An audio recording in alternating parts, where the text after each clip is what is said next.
Well, there you go. Look at that. It's Friday. Just gone 11 o'clock to be precise on the 22nd of October. I know. Bloody hell, that is just so in case you're listening back professional. to this. What the hell? Would you know why I said this? Is because I'm very aware. We This is deliberately, so good, well, we yeah. deliberately, we don't tell, I've just realized I've still got the gloves on. Let's get rid of those.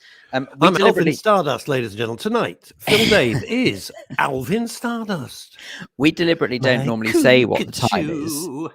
We deliberately don't normally say what the time is or the date is because, of course, you could be listening to this at a totally different point in time and indeed day.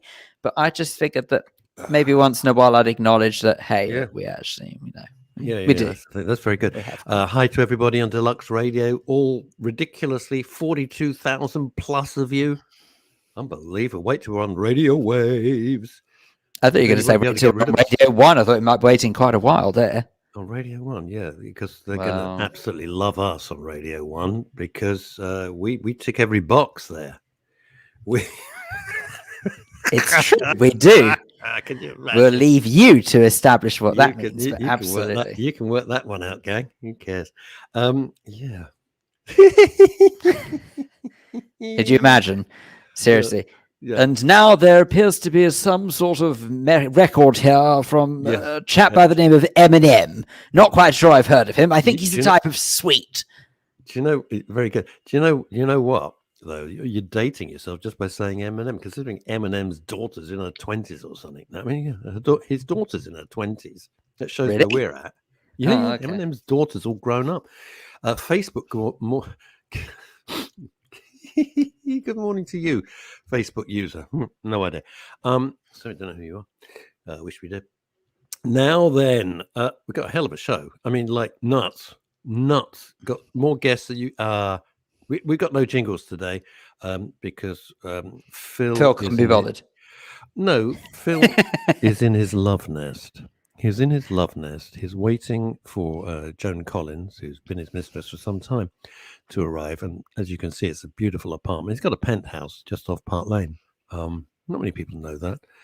And they didn't until you said it, but thanks. Well, I'm not going to say the address, 55 Mount Street. I'm not saying the address. That'd be ridiculous if I was to say where your love nest, penthouse, luxury, I mean, that's one step away from telling them my PIN number. Seriously. Yeah. Well, if you think I'm going to say it's 7398, I mean, yeah, that would be. Oh, shit. Dear. Oh, God, Phil, I'm so. Well, what's the worst that could happen?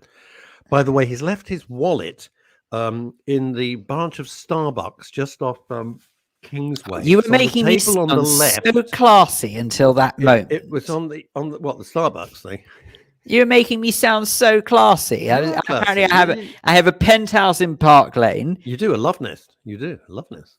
Joan Collins being the love interest. There's a slight age gap, but I think you've surmounted it magnificently. Well, what can I say? Anyway, she's crazy about you, Joan. Crazy about you. I don't know what it is.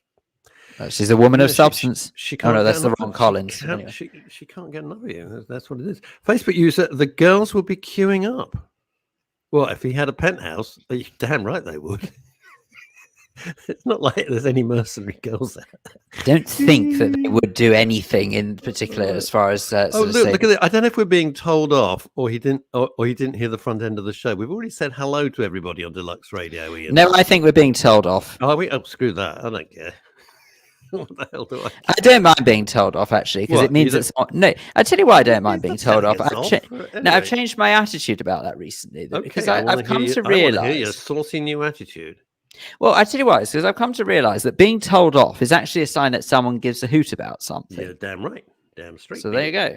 Yeah. Actually, I think it's a good thing. So to be told off actually shows that someone cares. It's exciting. I'm really pleased that someone cares about the show. They do. Facebook. It's Ramsey. What's going on? Ramsey, you have to give a permission. I don't know why. But this is a new thing. There's the sun up in the sky. It's stormy weather. Sorry. As soon as you say I don't know why, I got to go into stormy weather. Paul Claridge says, "Good morning, everyone. Phil Dave's wallet is the subject of interest among zoologists worldwide as they've discovered a new breed of moth living inside it." Well, Paul, I have to tell you, you're not completely wrong when you say that. It's true. I'm not necessarily known for being the most generous of creatures, but I would suggest that perhaps I'm the most frugal, which is not necessarily a bad thing. Yeah, but when it was my birthday, you said, let's meet up. just for a cup of coffee. So you took 2 stops, which was lovely. And we had a cup of coffee, and you arrived with the most fabulous bottle of single malt for my birthday, which was entirely unnecessary. So when you want to be generous, you're crazy generous. It's lovely. You know, the rest of the time, you're a tightwad. Let's not kid ourselves. I mean, you are careful. True. It's a fine balance, really. You are very careful. You know, the way that when we go out for lunch and you steal the cutlery and saying, well, I've got to make a profit out of this is embarrassing. Well, I let you pay, and then I snatched the receipt from my accountant. Yeah. So, anyway, still. Phil's wallet is the half brothers of Ernie Wise. Ernie Wise? Eric was always very Ernie Wise was part of the gag, the ongoing gag with Morecambe and Wise was that he was very careful, and very mean. I see. That was the gag. Let's say hi to Kimmy Lashmar. I know it's Kimmy Lashmar, but it's Kimmy Lashmar in my mind. A Facebook user. This is interesting. Facebook user. So many people are coming up a Facebook user. Isn't that weird? We don't know who you are. For some reason, it's a settings thing. I wonder where they're watching it. Are they watching it here? Are they watching it? They could be watching it on the espresso bar, some people. Well, they could be. I don't know. Russ, I constantly get told off by my daughter for that. Someone says a lyric and I continue the song. Good for you. Good for you. There she was, just walking down the street singing. Do what Daddy did to Mummy to get me? Phil Dave. What? That is a belter. Thank you. Anyway. By the way, of course, we did have Paul Jones as one of our guests, didn't we? Oh, that's awkward. There she was, just now I'm in the espresso bar. Let me switch. No. Stay on the espresso bar. You just have to give a permission. Dave. One last night, etc. Oh, I see. I let my love. Ramsey says, "Can you see me now?" Yes, Ramsey, we can see you now. And Kimmy Lashmar. No, can't see him. Apart from can't see him. No, Ramsey can't. Ramsey, how old were you in that photo? Out of all be about interest.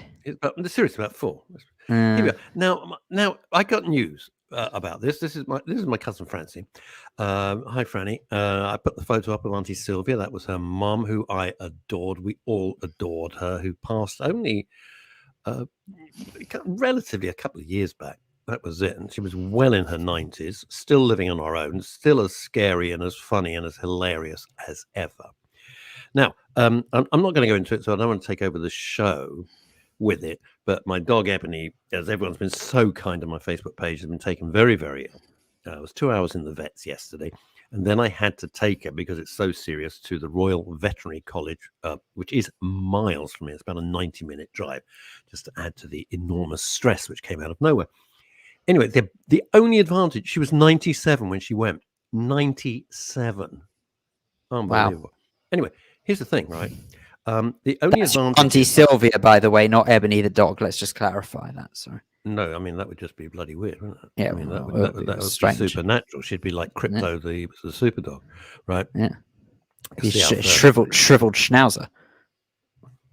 Be very careful. I'm wearing this because of her. Now, anyway, so I'm miles from home. I mean, as far from home, if I'm not in Scotland, right, with Veronica Curran, and I needed the loo, so I said, Fran, I'm going to have to swing by and use your loo because that's on my way. And of course, I ended up there, and she made me supper. Of course, Phil, this was my supper. She said, I'm making mashed potatoes. With what? No, I'm making mashed potatoes. I go, what? Anyway, I had mashed potatoes with fried egg. I've never had this before. And I had to mix up the fried egg with the... Do you know what? I didn't care. It was absolutely bloody delicious. Well, there you go. Now, look, our first 2 guests are sort of waiting in the digital green room. What have they ever done for us? I'm going to be perfectly straightforward to you. Yeah. Amanda Stretton is sitting in the digital green room, all fine, no problem. Yeah. Alex Buttle, who is, I'm assuming, supposed to be on at the same time. Unfortunately, Alex, we can't see you. Alex, your camera's off. We possibly might be able to hear you. He got stuck in the ULEZ zone. He got stuck in it. That's what it probably did. Anyway, look, all Amanda's doing is eating up all the digital Danish, all the digital cakes, all the digital champagne, and all the digital coffee. I think we've got to get her out of that digital room straight away. I think we have. So. Oh, hi, Amanda. Oh, I wish. didn't Phil restock the digital green room for you? I can only apologise. I was slacking today. I'm so sorry. So Phil. So sorry. No, Phil, it's asked shocking. you about this. She's a proper guest. They're important people. No. You know. Alex, can we hear you? Yes, I can hear you fine. I'm here. There we go. Okay, well, we can hear you. We can't see you, sadly, which is a shame, Well, but at least we can hear you. He's the last of the British Either coal. that, I'm going to be honest with you, Alex. Coal miners. Either that, or you. I was going to say either that, or Yeah. you really need to put 50 pence in the meter. I'm just Yeah, putting it mate. out there. Just I'm do that. definitely here. I don't know why you can't see me, but I'm here. Christ, this is No like problem. a session with Doris Stokes, isn't it? Alex, are Come you forth, there, evil love? spirits. Not There. twice. I'm trying to reach my mum. She passed over. Sorry, right, let's move on. Now, I know we only have you for about 10 minutes. Yeah, because we've got so many other guests, and they're busy, these two. They are busy. This is ULEZ, right, which is the ultra-low emission zone, or as I like to call it, stealth tax. Is that a question? Well, that was a conversation, wasn't it? Yeah, is. that's right. Yep. So ULEZ is expanding. Okay. Currently, it's just in the same area as the congestion zone. As of Monday, it's going to be expanded quite dramatically and going to cover and impact a huge many more people, because it is then going to be the north and the south circular will all be encompassed into this new ultra great. emission zone. So- Let's put this in some sense of context, okay? I believe I'm right in saying that the ULEZ will become 18 times larger than it is now. You're right, and about 3.5 million people. So yeah, lots of people are now going to be enjoying cleaner air in that area. Alex, just They're also going to be enjoying lighter wallets, but let's not Yeah, dwell on that. what is it? £12.50 every time you move. You know, every time you sneeze, it's £12.50. Is it 12.50 or is it 11.50? But whatever it is, it's still. How much is it, Alex? I'm Hello, talking to yeah, it Alex, not twice. What? I am here in the blackness. Sorry about that. Yes, it In is the 12 darkness. I like that band. 12.50, yeah. £12.50. So it's £12.50 plus Sadiq Khan's absolute bloody rip-off. So before you've parked your car to have a cup of coffee at Bar Italia, right? That's like, what, nearly 25 quid? It's absolutely ludicrous. Well, it is ludicrous, but I mean, I think the reason it's been brought in is because we know we have got an air pollution problem. We have got a climate crisis on our hands, and we all need to start making some changes to the way we live, the way we move. And I totally understand it is a painful experience for people who are now having to pay these extra charges. But how else are we going to help clear the air pollution problem? And also encourage people. Here's an idea: stop importing a lot of stuff from China. That'd be a good start. There's another question, another conversation. Yeah, ideas, and don't get me wrong. Sorry, make no mistake, Amanda. I promise you, I know that this is not necessarily sort of why you've come on here for an argument with this. And believe me, I feel very strongly. We're having a little bit of a chit chat. I feel very strongly about stuff like this, because the problem with the ULEZ, and I don't think that we should underestimate what sort of impact this will have on people's mindsets. Really, is because.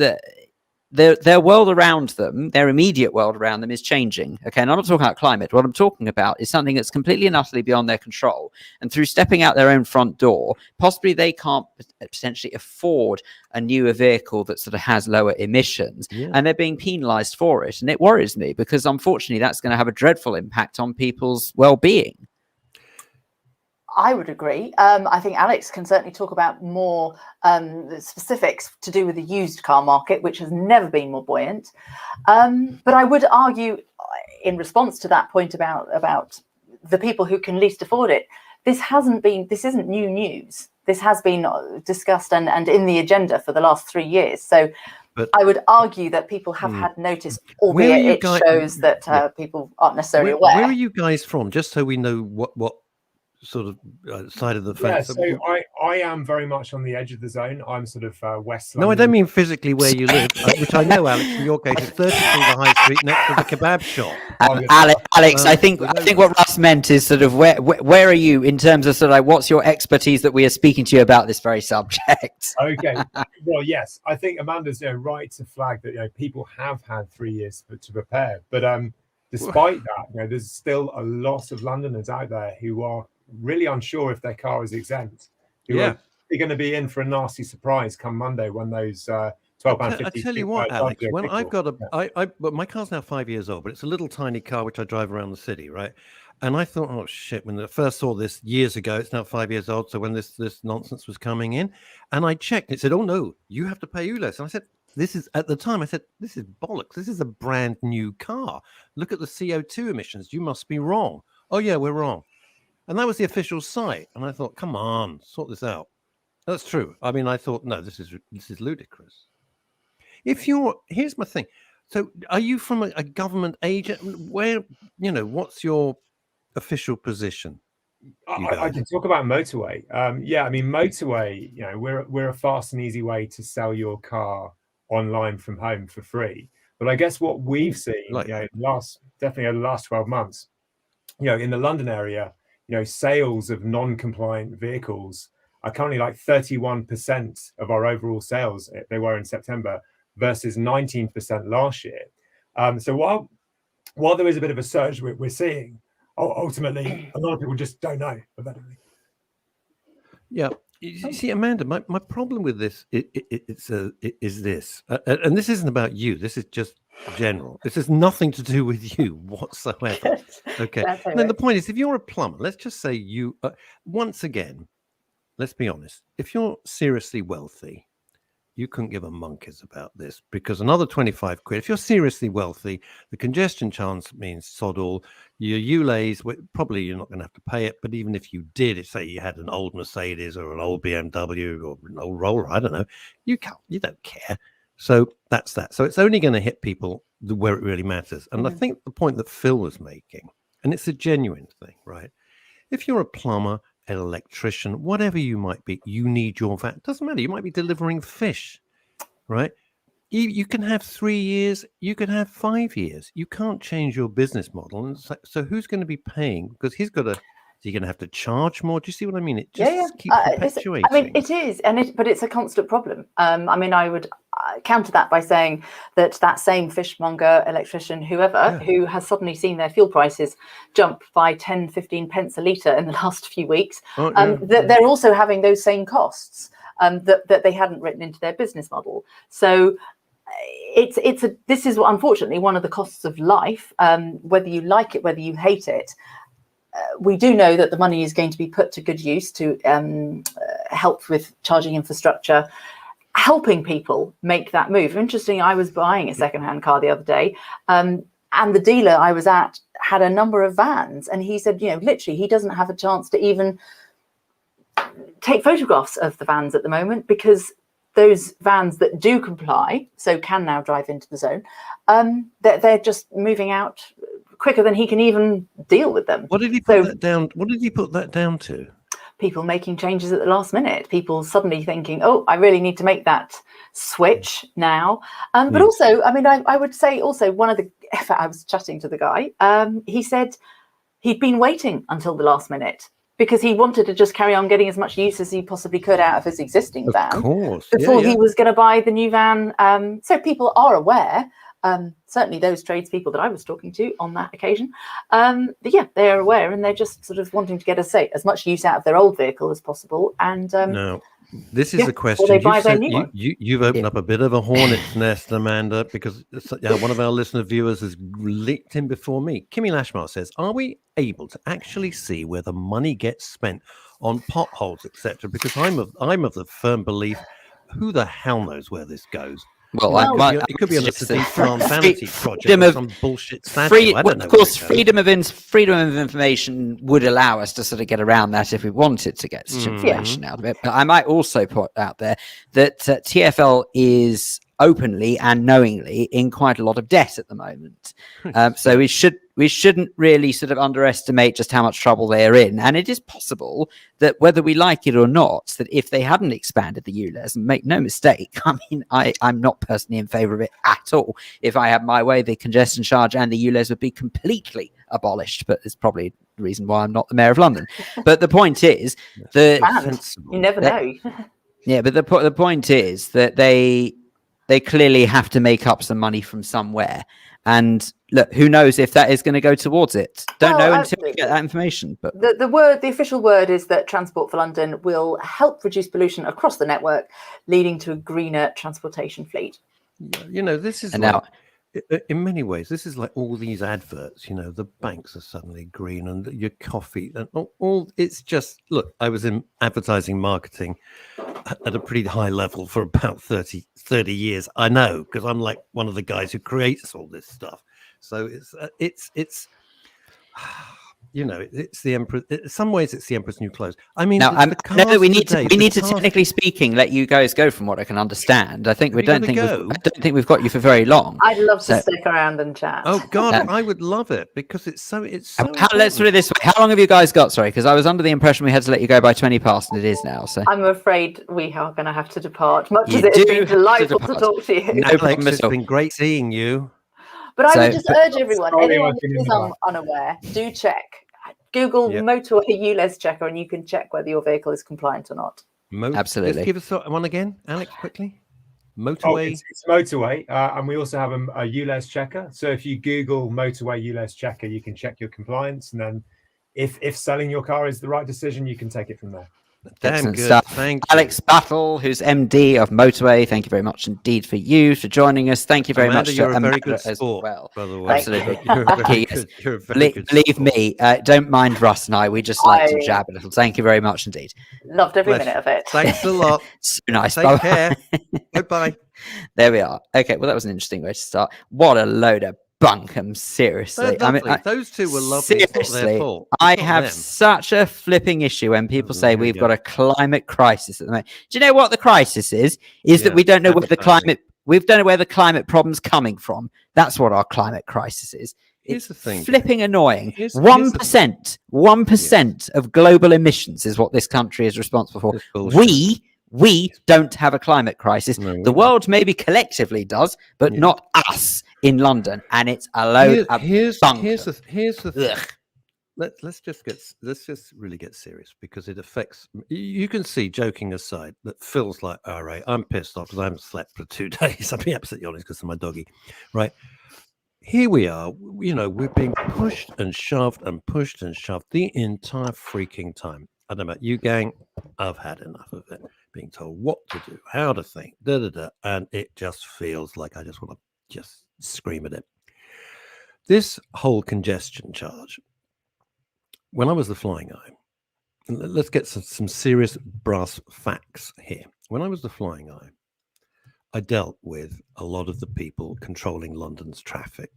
All right, that's what I did as a job until 9:30, until I went on to be a copywriter. You know, for the rest of my day.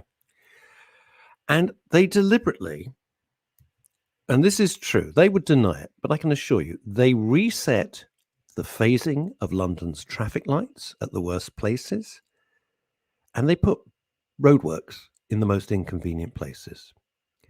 On the day that congestion charge was introduced, in order to show how fabulous this was and how it helped London's traffic flow, they reset London's traffic lights to phase correctly, and miraculously, Phil Dave, the roadworks disappeared. And so Who'd have seen that coming? So the Herberts who brought this shit in, right, deliberately to screw us around, suddenly could turn around and go, hey, look how great it is. Well, of course it's great, because you deliberately caused the problem in the first place to trap us and to trick us, right? Congestion charge it can't has be a achieved coincidence. Well, no, actually, it absolutely cannot be a coincidence by any stretch of the imaginations. Yeah. That when you look at traffic lights, all you have to do, I tell you the best example of traffic light phasing being done so poorly. Yeah. Portland Place. Okay, Portland Place, so off of Regent's Park Crescent. Yeah, If you were to go down Portland Place towards where the BBC is, towards Oxford Circus, there are 3 sets of traffic lights before you get to the Langham Hotel. Right, so I'm coming down Portland Place. Hang on a minute. I'm coming down. Okay, so Portland you're Place coming the from Park Crescent, towards the Regent's Langham. Park. I've got it. Okay, Yeah, I yeah. apologise to anyone who's not in London. If you can't follow this, you must forgive me. All right, so you're But coming it's a down from the major park. inroad. Yes, It's a major inroad to central London. Okay. Yeah. Now, Portland Place, and I know this because I've seen it. I've driven down there many times, and I am tragic enough to time these sort of things. The traffic lights Yeah. are phased exactly right, so that the middle set is always red when the outer sets are always green. So in other words, you've got 3 sets of traffic lights in a row. Okay. First set of traffic lights green, the second light will turn to red before you get to them. The third set of traffic lights will be green whilst the second lights are red. Then when they change to green, the third lights go red. Do you see what I mean? So in other words, it's a deliberate stop motion to stop people coming in as a continuous flow. So they are poorly phased. There's no other way to describe them. And they're just the case all over London. The traffic lights are horrendous. If traffic lights were abolished, and we've seen this, by the way, we've seen this when traffic lights don't work. It is not a coincidence. When traffic lights don't work, traffic on that road flows better. That's not a coincidence. As you know, I used to spend a lot of time, I don't think I will be in the future, the way life is, in Los Angeles, and they have different things. So when the lights are red, you can turn right. I didn't understand why people were beeping. And eventually I turned to whoever was in the car, usually Shirley Green or, a Cara Noble or someone. I said, what the bloody hell, what the hell are they beeping at me for? The lights are... No, you can go, you can turn. Oh, okay. Everything flows. It flows much better. It used to be, when they introduced traffic lights, and Lee Durnford, I really want to come on to your point in a second, so hang on there, fella. When they introduced traffic lights, I think initially in Chicago, if I got it wrong, I'm sorry, but it wasn't like, it was one of those cities. It wasn't New York or LA. I think it was Chicago. They were switched off at midnight. Don't know if you knew that. I think they came in the 30s. And at midnight, they were switched off. You didn't have traffic lights. Kimmy Lashmar says, I do worry about landfill and passing out plastics to poorer countries to dump. Well, we don't need all this plastic shit, Kimmy. You're absolutely right. I don't need everything wrapped up. You want to put it in a paper bag when I get my fruit, get bananas, get apple. I don't need it in a plastic container with the cling film. It's fine. Put it in a paper bag. It's great. Back in the 80s, we were doomed about the ozone. Yeah, apparently the ozone layer was terrible. No one, I haven't heard anybody talk about the ozone layer for years. Suddenly the ozone layer's, fabulous. Now, this is... Well, we've obviously sorted it, haven't we? We've obviously sorted it. There we've sorted it. Now, Lee Durnford, let me just position this for you, gang. Okay. Lee Durnford is a highly, highly qualified engineer. When I say qualified, this is one of them. At the moment, he's working on the HS2. I'm not going to get into that, Lee, because we're going to end up not friends. But, I mean, Lee is the guy, his company, 16,000 people there. They did the Channel Tunnel. I am not talking about someone coming in and refitting your kitchen cupboards here when I'm talking about engineering. I'm talking like on a freaking huge scale, right? Lee Durnford's point is this. How do they think that 0.40 1%, so 0.0001% of the UK will help the climate is beyond me. Target the US of A and their fuel guzzling motors.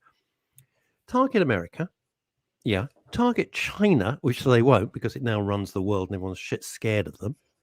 Target India, target Pakistan, target all the places that are causing the problems because they don't care.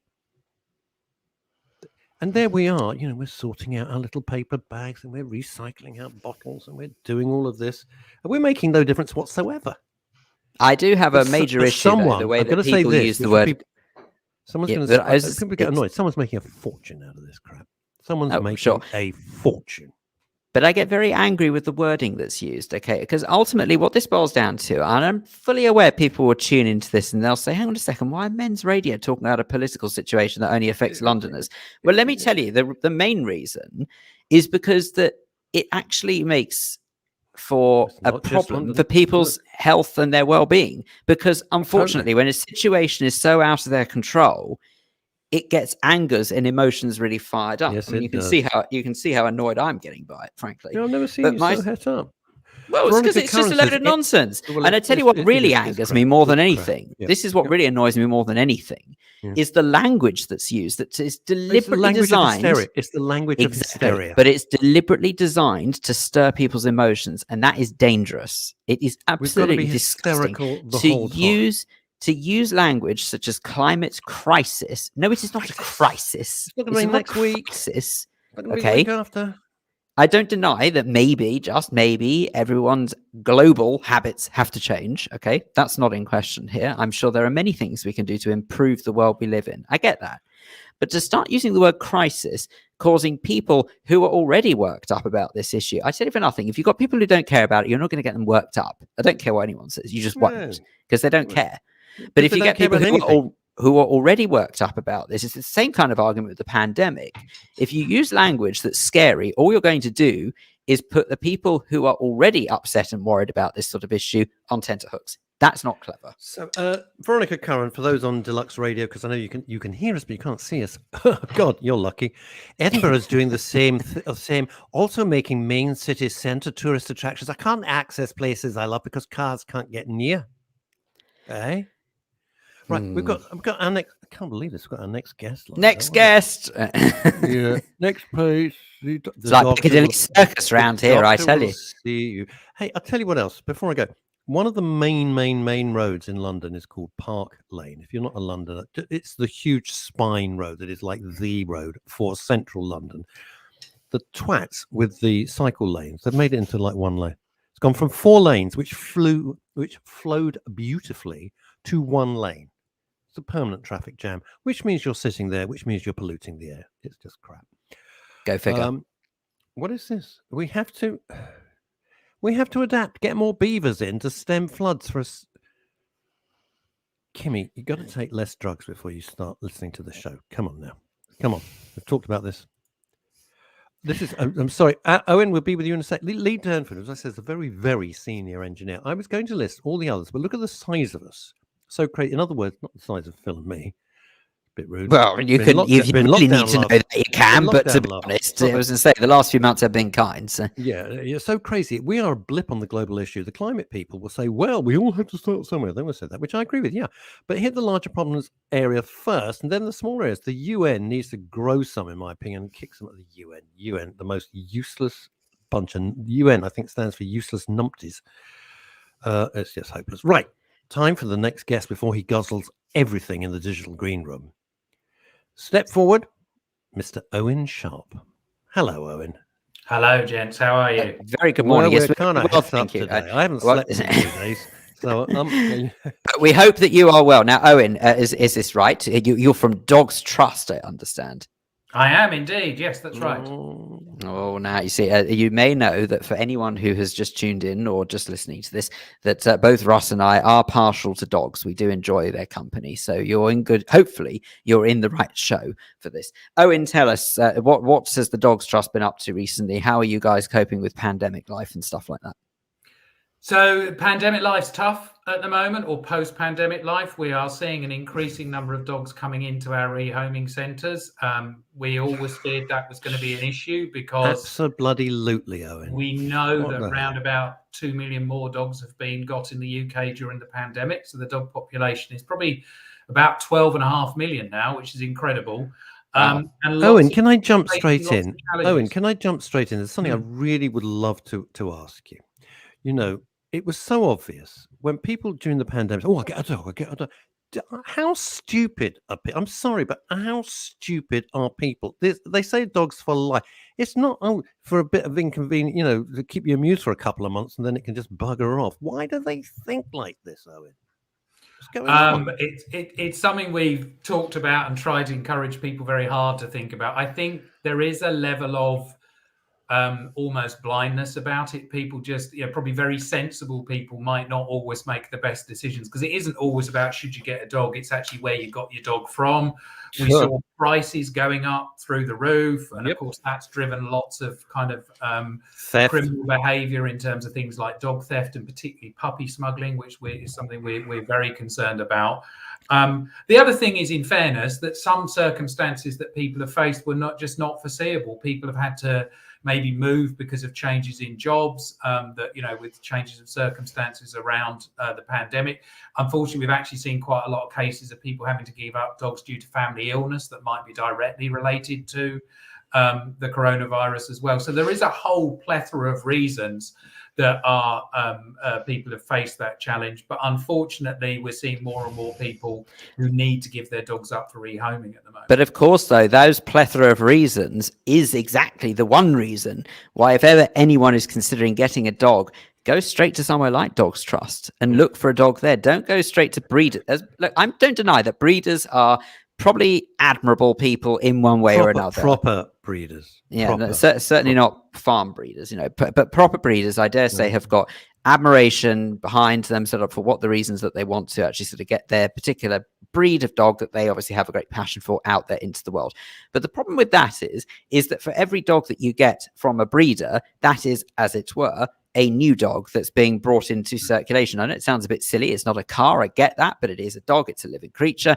But whereas the Dogs Trust or other places that rehome dogs, that's just one more dog who needs a home, if you see what I mean, who's sitting there waiting to be rehomed. So how passionate are you about trying to encourage people to go to rehoming centres rather than go to breeders? Really, really passionate. I mean, it's going to be more important for Dogs Trust and all reputable animal welfare rescue organisations and rehoming organisations over the next 18 months to get as many great owners as we can. I think the other thing I would say, whether you're getting a puppy or whether you're getting a rescue dog, the key thing that you can bring to the whole process is patience. If you force the situation and say, I must get a dog and I must get it now, then you're going to make the wrong decisions. Organizations like Dogs Trust are brilliant at talking to you and understanding the type of dog that would be good for you in your life. And, you know, it may be that certain dogs won't be right, but other dogs will. And the dog that's right for you might not be available straight away. But talk to organizations like Dogs Trust. And what we specialize is matching you to the right sort of dog in the right circumstances. And we will find you a dog. It just might not be one that we've got today. It might be one that we're getting in a week or a month's time. But also, isn't it Owen, sorry to jump in there, but also isn't it a misconception as well that people don't bother with rehoming centres because they say to themselves, well, they want a specific breed, and they don't necessarily think that actually those breeds are in the rehoming centres as well. It doesn't mean they can't be married up with one. That's really true. The other thing that we find, it's a very regular thing that people come into our rehoming centres saying they want a specific type of breed, and we talk to them about, well, this is the sort of life that breed of dog might need. And it's very common that people come in wanting one type and go away with something very different, because when they've understood the type of breed, and we don't overplay the idea that every breed is the same. But the one great thing about getting a rescue dog is we've spent a lot of time with it, we've assessed it, we've got some highly trained behaviorists. They know an awful lot about the needs of that dog, so you can really match you to the right dog if you go through the rescue process. Well, Owen, this couldn't be more timely, which is why when I knew I could get you, I grabbed you, because I'm a huge fan of what you do. I don't know if you've been able to see all the messages from our listeners and viewers coming up. They blooming love you. I do. I'd be thrilled and honoured if you ever wanted an ambassador or something. Look no further. Phil and I would be, well, speaking on behalf of Phil, but we're both dog nuts. We love them. So we'd be thrilled to do any. Certainly MRS is at your disposal anytime. I hope you know that. Where, I haven't slept in 2 nights because the reason I extra wanted you, because my mini schnauzer is 12, and now she's horribly ill out of nowhere, and she's in hospital in Hatfield at the Royal Veterinary College there. And so I've been thinking, actually, I said, well, I love dogs, but this time I'm going to get something from a charity, because she came from a very reputable schnauzer breeder. And I thought I'd rather rescue a little dog. Now, I tried it once before. It was a disaster with another charity. Not you at all. Another charity. There was another little mini schnauzer. She'd been in a cage for 5 years on a disgusting, if I could get hold of those people, let's leave it at that. And she'd been in a cage for 5 years in a puppy farm. And she was so damaged.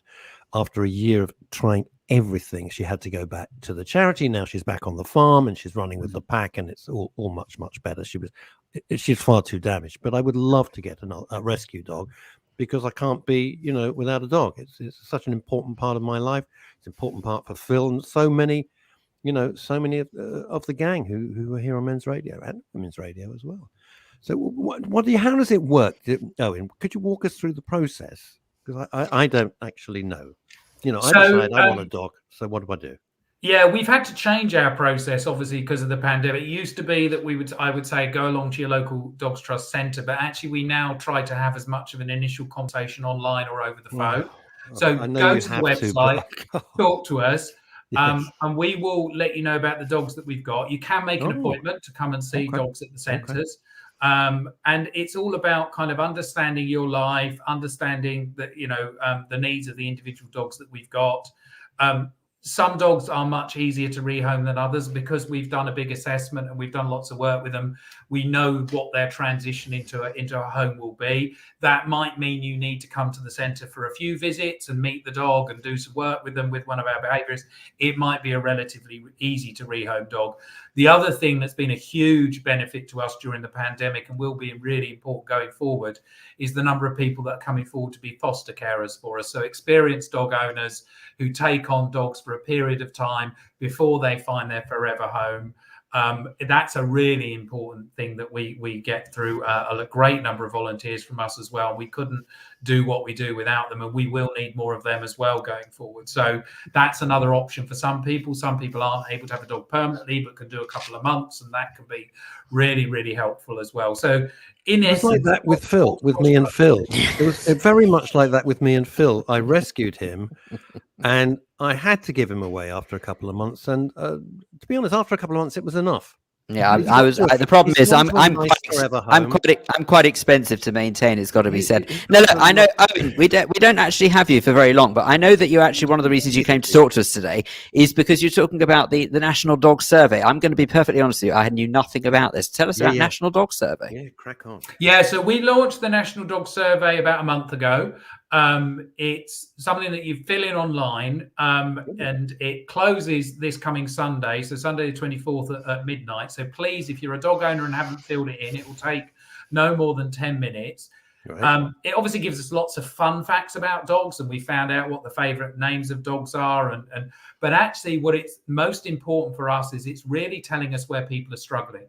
Because if we can get support, for example, online videos, some support through our call center to people who are having problems early on, the biggest single reason that people have to give up their dogs is severe behavioral problems. And most behavioral problems start small and get worse. And there's often things you can do in between time.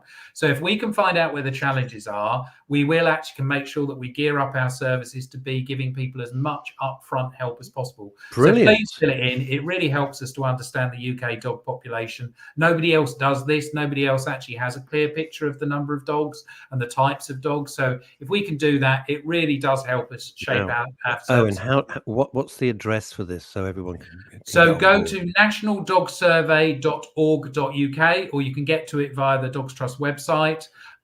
Please fill it in. It really will help. If you're a dog owner, we'd really appreciate it. I'll be doing it after the show. Man. I will. Phil, well, as soon as he learns to read, he'll be doing it. And do you know, Owen, it has to be said, I'm sitting here just thinking to myself, you must have, don't get me wrong, I'm sure you're obviously incredibly hard worker. That's perfectly obvious to anyone who's speaking to you now. But you must have one of the best jobs. Seriously, Chief Exec of the National Dog Trust. Bloody marvelous. Yeah, I can't quite believe it. It's I am a very, very lucky man. I'm very proud to do the job that I do. It'd be my dream job, you know that? I get, lots of time with puppies and dogs. It's a I know.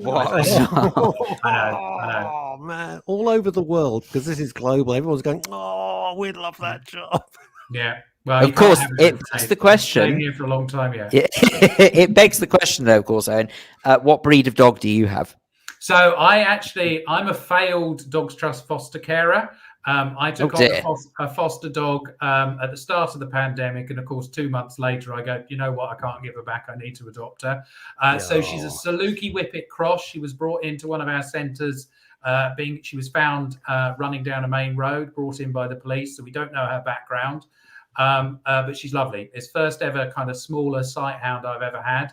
I've normally had bigger dogs, but she's been, I don't think I could have got through some bits of the pandemic without her. Precisely. Yeah. Which is, it's not just why we wanted you, because we're a big fan of what you do. And seriously, we would love if you want us to them back, anything we can do to help, you've got us. Right. But I got to tell you this, right? Dogs, I speak personally, and Phil's the same, and so many of our gang has got us through because they've helped our mental health so much. It cannot be overstated how much they've helped us. Yeah. No, I couldn't agree more. And I mean, that's why lots of people make the decision to get dogs. Yeah. But, you need to make sure you're getting the right dog in the right circumstances. But they are so life enhancing. Oh, imagine life without bloody great. And the other thing is, I know you got to go, they bring people together. I spent all of yesterday at the vets and then the hospital. everyone's together. Every nationality, every creed, it doesn't make any difference. You're a dog lover, and everyone's smiling at each other. It's an incredible unifying thing. Exactly. Yeah, I couldn't agree more. No, I know you're busier than God, so you got to go.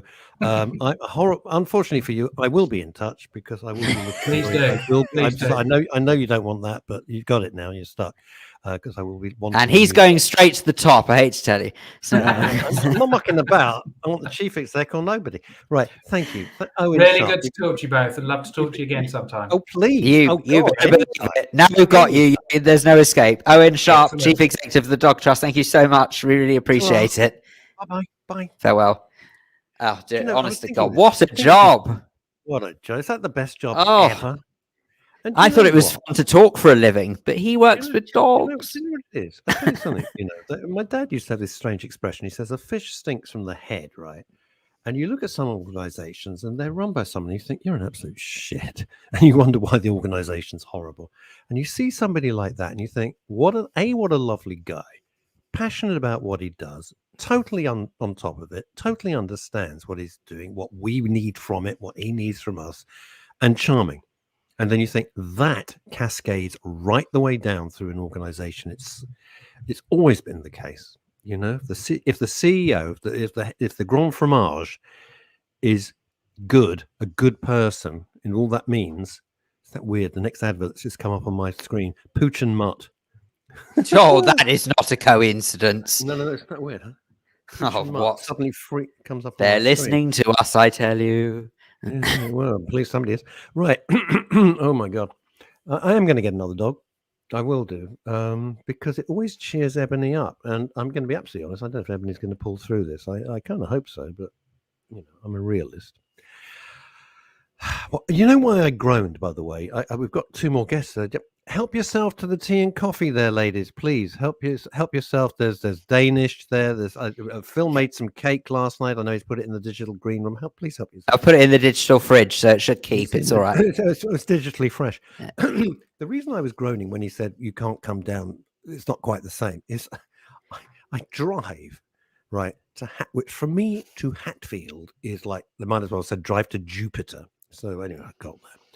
And of course, I start to walk in. Ebony can't walk at all. Suddenly, she's just like a bundle of fur. So I'm carrying her. And they go, you can't come in. I can't come in. No.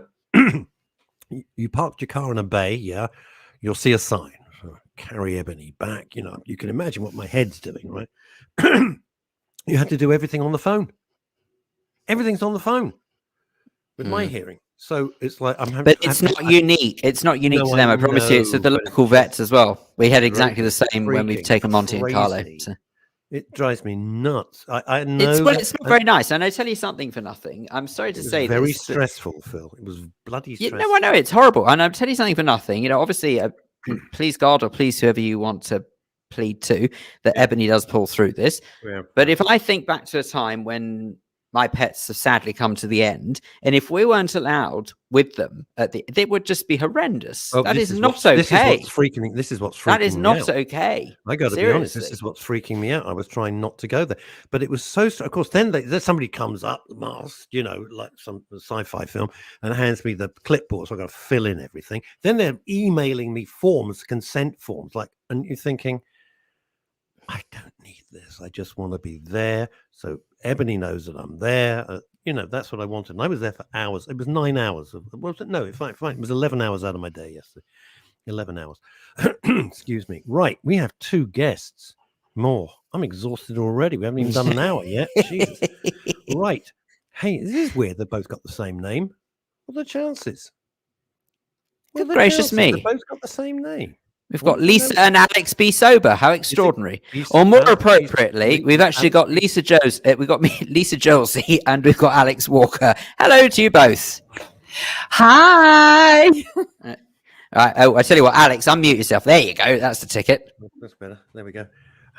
How are we? Are we good? We're good. We're good. Thank you. Yeah. You're exhausted now. Wait till you finish with us. Fantastic. I can already tell you're a right sparky pair, and we love you for it. Thank you. Now, look, you're from, as your surname, in inverted commas, would suggest, you're from an organization called Be Sober. I would love to think that anyone with half a brain would understand what that possibly does. It's about bees. Thank God. I was going to say, Assuming assuming that we're not talking about inebriated worker bees, No, I would like to know. They sell honey. I'm on top of this. They sell honey. They're here to talk about healthy honey. That's what they're here for. Let's find out You can more have the about. honey and stay sober. Let's find out more about Be Sober. What do you guys do? So we are a community interest company. So we're non-profit, and we help people to make connections, friendships, and find support if they want to live sober lifestyle. That's it in a Phil. nutshell. Excellent. You need to talk to Phil straight away. Yeah, I'll be honest with you. I don't want to live a sober Phil's your lifestyle. man. Phil is your man. Why is that, No. Phil, Oh, though? look, Why she's going do- to interview you now, Phil. Hang on. No. This is interesting. Sorry. No. Hang on a sec. Lisa, say that again. Sorry. Did you say why? Yeah, why Yeah, would okay. you not? Because he's already pissed now. I think he's been pissed since about 9 o'clock this morning. I'll be honest. He's completely off his face. Oh, you're a perfect member for us, Phil. Oh, he is a. I have not. Can I just point out? I'm trying to be helpful here, Phil. You know, I think we've just got to be honest with the ladies. You know, I would like to reassure you and anyone who possibly gives a hoot that I have not been sloshed since 9 o'clock this morning. Realistically, it's been near 11. Anyway, the point is that I would want to just sort of highlight that I actually find I enjoy the social elements of, say, for example, Russ and I are very open about the fact that we both belong to a nice little club called Soho Whiskey Club. And not guess least what of they all, do there, Lisa. Have a not- guess. Not least of all, I don't think that would be a place you want to meet with your with your compatriots. I have Oh, to you'd be say. surprised. You'd be surprised where we go, even where there's alcohol. Yeah. Oh, really? Oh, okay, all right. No, sorry, but pardon me for misjudging. I'm sorry, but the point is that I actually enjoy the social element behind it. I'm not saying it's not possible to be sociable without, because obviously I go out to dinner with friends and we just have soft drinks or what have you. It's perfectly doable. But I enjoy it. I really do. And I actually sort of think that I pride myself on being able to control the amount of alcohol that I intake. Now, I realize that not everyone is lucky enough to be able to do that. And I think that that's where organizations like yourself, God, slurring my words to talk to you guys is terrible. That's not good, is it? Since 11 o'clock, Organizations. That's right. I love you. That's the wrong time to slur my words. I'm so sorry. But that's why organizations such as yourself, I believe, are invaluable to those who genuinely are not lucky enough to have that level of control. So that would be my reason behind it. And I've often thought, I'm very consciously aware of at what point does it become a problem? Yeah. And that's an excellent point. So first of all, how did you get into this? Which I'm fascinated. I'm always fascinated how people end up doing this. And by the way, Men's Radio Station is like you. It's a CIC company. It's not for profit. It's a community interest company. We any money we do make goes straight back into the company to offer better service for all our listeners and viewers. How did this all start? I'll start with Alex. So Lisa woke up. Can we swap? Shall we swap? Yeah, She start needs with to start Lisa. this. Yeah. Oh. What I meant when I said Alex, I meant Lisa. It's all right. It's a common mistake. We're always being called each other's names. Anyway, we just compare. And now he's muddling his words up. We are, and the only reason we're swapping is because it actually started about. There you go, you've swapped. Oh no, that's weird now. Yes. Stop. So it actually started about 3 years ago, and after a bit of a hangover from myself and waking up and thinking, oh, I am never ever drinking again. But we've all been there. Who's never said that? Well, this time I actually never did, and it came as big a surprise to me and to my best friend Alex as it did to all my family and friends. And I started out thinking, you know what, I'm just gonna see what I'm like without alcohol, and I'm gonna do 100-day sober experiment. Lisa. I know. Wow. That's how hungover I was. I was like, I don't want to feel like this. I'm just going to stop for 100 days and see what it's like. And then I put it on my social media, and then I was like, oh no, No, now I've got I'm to really do going it. to have to do Yeah, I'm it. gonna And have to do it. I've got birthdays coming up. I've got 2 holidays booked. I've got a wedding coming up. How am I going to do all these things sober? And I was really, really worried. Yes. So we just kind of saw it as a little bit of an experiment and thought, you know what? I've never been on holiday and stayed sober throughout a holiday. It's I've called never a holiday. That's celebrated. why. Oh, yeah, honestly. We could honestly, by the end of this, Alex, what could we do with these 2? We always say this, and we say, if you can give us every reason you love alcohol, we'll give you more and more and more for sobriety. Honestly, nobody's as shocked. Nobody's more shocked than us 2 that were sober. Honestly, if you'd have said to us 4 years ago, you 2 will be sober together, I can't repeat the words that we would have used on radio. Oh, I think you can hear them. Yeah, you can. Don't worry about it. Encourage you not to repeat them, but even so, might I also point out as well that if this is how much of the life and soul you guys are without alcohol, frankly, I don't think you need it, really. Mighty, really. I'm just putting it out there. I think you're great fun without, so who cares? You know, forget it. You don't need it. And most people are. That's the thing. I think the thing is that, like you came on at the beginning and said, oh, well, I really like the social element of it, and we go here and have soft drinks, until you kind of live in it, that you think that the stone cold sober kind of analogy fits, and it's nothing like that. And I think that's the biggest thing. But go on, back to you, Lisa. Sorry, you were saying, so I you're want not to ask sober. a question. Hang on. This is our show. None of this back to you, Lisa business. Do you start mind? producing our Do you program? mind? You know what That happened? We'll bloody take over. We'll be cheat. interviewing you by the end. Bloody cheat. Listen, how much were you drink? How much seriously were you drinking? I was genuinely a binge drinker, so mine was more at weekends. I was drinking at a weekend to kind of switch off from a busy week at work and parenting teenagers. And, you know, a typical thing that people used to always say to me parenting teenagers? Yeah. Well, you are parenting teenagers. 20 odd you all now. Yeah, my eldest is 23, actually. What? What? Good gracious me, going sober really has done wonders. I should try it. It's another benefit, Phil. It's good for your skin. Whoa. Your eldest is what? 23? 23, yeah. I thought you were, I swear to God, I'm not, I thought, why these 2? I thought you were about 27. I actually thought, oh, yeah. Must be good lighting, Russ. Phil, I'm not seriously, and I'm wearing my shades. What? Christ. All right. Okay. Move on. Sorry. No, that's just. Absolutely. Just to clarify, we're both in our 40s. So. No, you're bloody not. You're lying. Thank you so much. I feel really good now. Crumbs. Do you realise there are people all over the world going, oh crap, look at me. And then they're rushing to the mirror going, oh shit, look at that. Sober skin. It's sober You don't understand it. I think I've just cancelled my membership to Soho Whiskey. But anyways.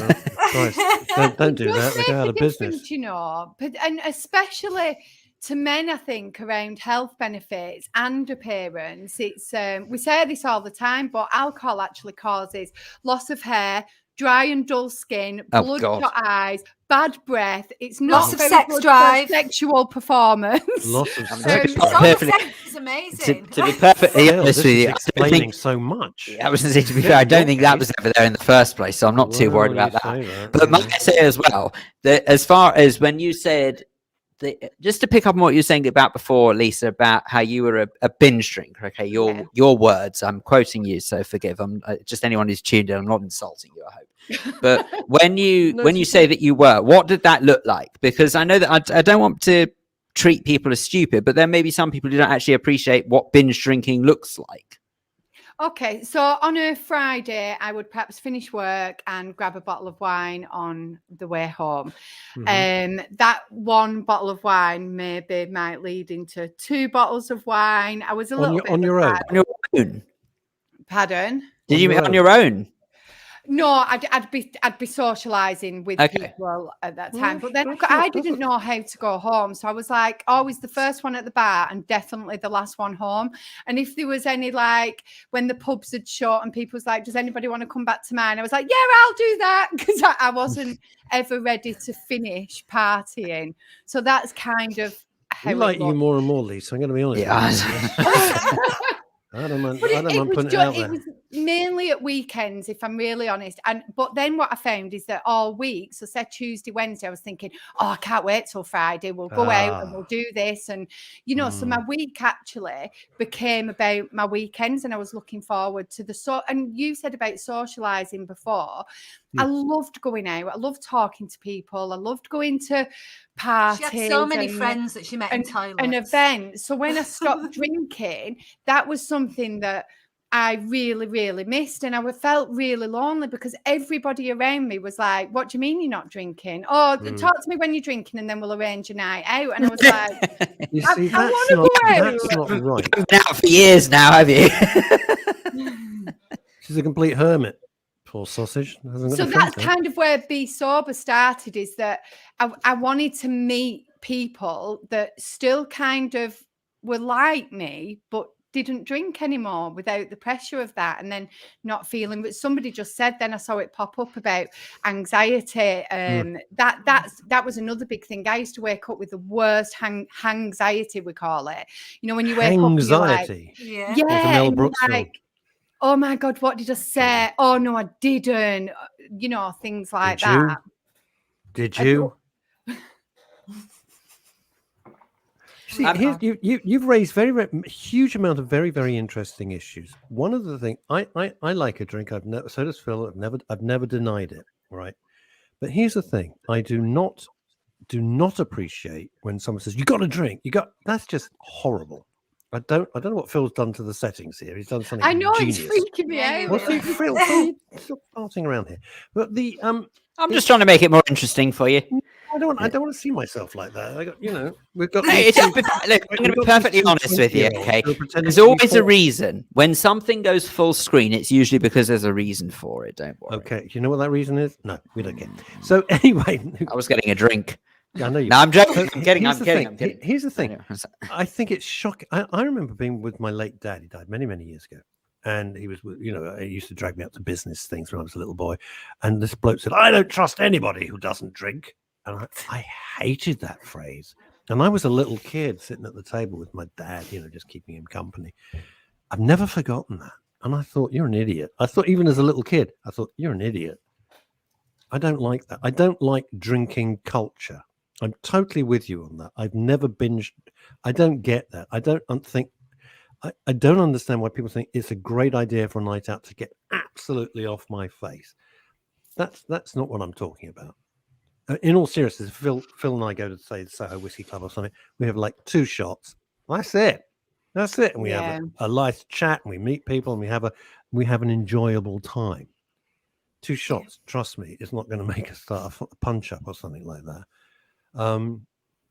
Here's an interesting thing. This is from Spain, because it's all over the world. This is from Michael Verby. Morning. Sorry I'm late to the party. Yeah, right. Here in Spain, the locals are astonished by how much the Brits drink. We have a shocking drinking culture here. Yeah. That the world looks at and goes, "You are sad bastards." I mean, they really do. They look and they go, "What's the matter with these people?" I've never understood it. Never, actually. It's true. We really do. Alex, you're good for this one. You know your stats about all this. Well, just even forgetting stats, I think it's just the fact that it is like you've just said, it's the culture thing. It's the whole, okay, let's go out, let's get drunk. You can't go out without a drink. You can't have a meal without a drink. You can't celebrate a birthday, a christening, a wedding, a funeral. For me, it's a little bit different. My dad actually was an alcoholic, and he died 12 years ago of cirrhosis and and he'd had a heart attack. He was a teetotal alcoholic for 10 years, but the damage had been done. Now, when you grow up like that's really important. That's very important what you just said. Yeah. So he was an alcoholic. He then went teetotal, but it was too late. Am I understanding that right? Yeah, he was, he'd already been told 10 years previous, so in his 50s, that if he had another, he was rushed into hospital, had to have a blood transfusion. The esophageal varices had burst and he was in a very, very bad way. And we were told he would have 24 hours to live. Now, at the time I was at university, and he survived it. He survived 24 hours, he survived 48 hours. And when he came round after a few blood transfusions, they actually said to him, if you touch another drop, your liver is so diseased and so there's so much fibrosis that you won't be able to handle it, you will die. And he'd said many times growing up, I'll stop drinking, I'm going to take a month off. And he could do that. He could take a month off and then he could drink again and he was fine. But this time he really did mean it, and he went sober, and he absolutely, went against the grain as far as medicine was concerned, because he went 10 years, 10 very healthy, well-lived years. He was a musician, so he went out to America, he recorded in Nashville. He actually enjoyed a really healthy, even though he went in quite a sudden way. We were always expecting it in many ways, because he should have gone a long time sooner. And I think my point was that when you grow up, like I did, with somebody who is a daily drinker, who drinks every evening in the pub, who drinks with every meal, and you see that as your normal, it's very, very hard to gauge what normal looks like. So for me, as long as I wasn't like that, I didn't have a problem. So like Lisa's just said, for me, Friday, Saturday, Sunday would be my drinking days. And then because I held down a very respectable job and I went to work and I did all the normal things that you're expected to do. I was a mum of 3 children and a wife and all of those kind of things that's expected of you. Somebody like me can't possibly have a problem. And it was actually a mental health one-off incident for me that I ended up in a loop of depression and anxiety. And Lisa had been stopped for a year, and she said, why don't you just take a break? Just literally take a break and see what it's like. And the revelation in terms of mental health. And it's only then when you step out, just to go back to what you were saying, Russ, it's only then when you step out that you see just how alcohol-centric society truly, truly is. It's like, oh, you're not having one. Why don't you just have one? Well, my question is, well, why would I have just one if I don't need any? Because at the end of the day, whatever we want, which it adds to things, the scientific facts of it are, it's a carcinogenic, addictive drug. And the fact that it's legal means that we make it acceptable, sociable, and part of society. And more so in Britain, America, and Australia than pretty much anywhere else that we know of. It's funny. I used to spend a lot of time in LA, and they don't have a drinking culture over there at all. So when I'm with my Brit pals, and it was lunchtime, and if I hadn't seen them for a couple of years, we'll get a bottle, and the people at the next table, they're looking at you like you're Ray Milland from Lost Weekend. Cutting edge reference there, Russie. Like you're a raging alcoholic, and like when I used to meet up with our guest who comes at 1:30, Chantal. She was CEO of BAFTA Los Angeles, and of course we'd have a bottle of wine and chit chat over lunch, and everyone was staring. Like, look at these two! Oh my God! We might as well have been shooting up heroin into our arms. They were so shocked.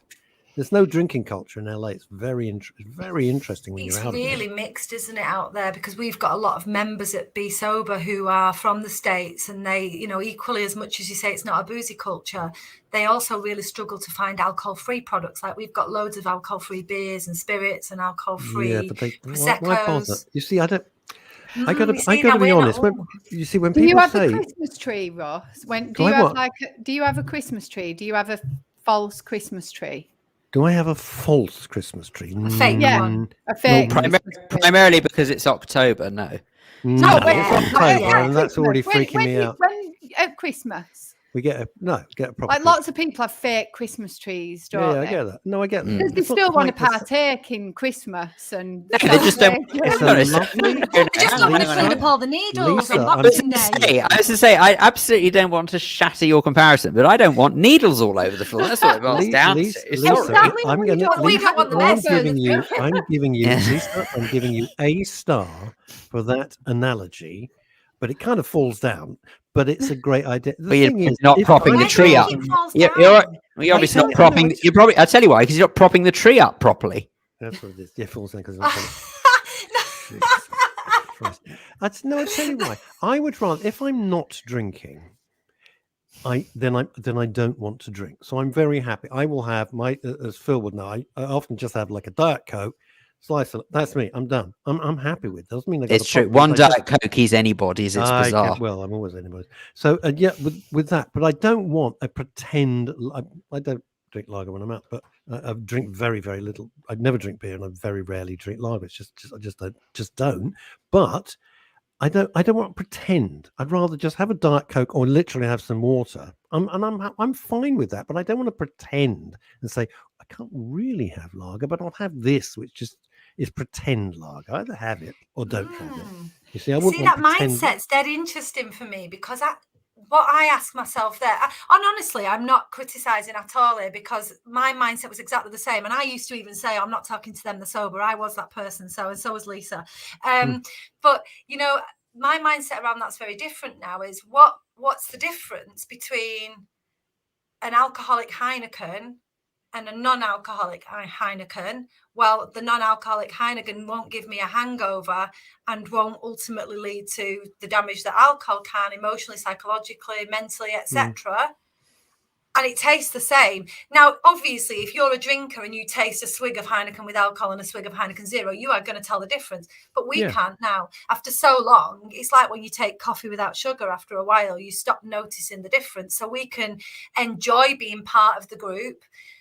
There's no hiding it. There's no saying, oh, I'm pretending to have a Heineken. Yeah. I openly have a Heineken Zero, but I just feel part of that group and a little bit more sociable. It's about control. In another lifetime, I had to do sales, and you had to take people out. And if you were paying, they would want to get absolutely mullered. And they expected me, because this was the stupid culture back then, to be, and I would go up to the barman in the hotel or whatever. I said, right, I'll say in a very loud voice, I'm having vodka and tonic. I said, I don't put any vodka in it.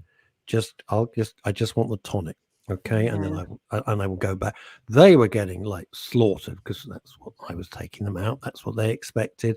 And I would not do that because I just have a capacity.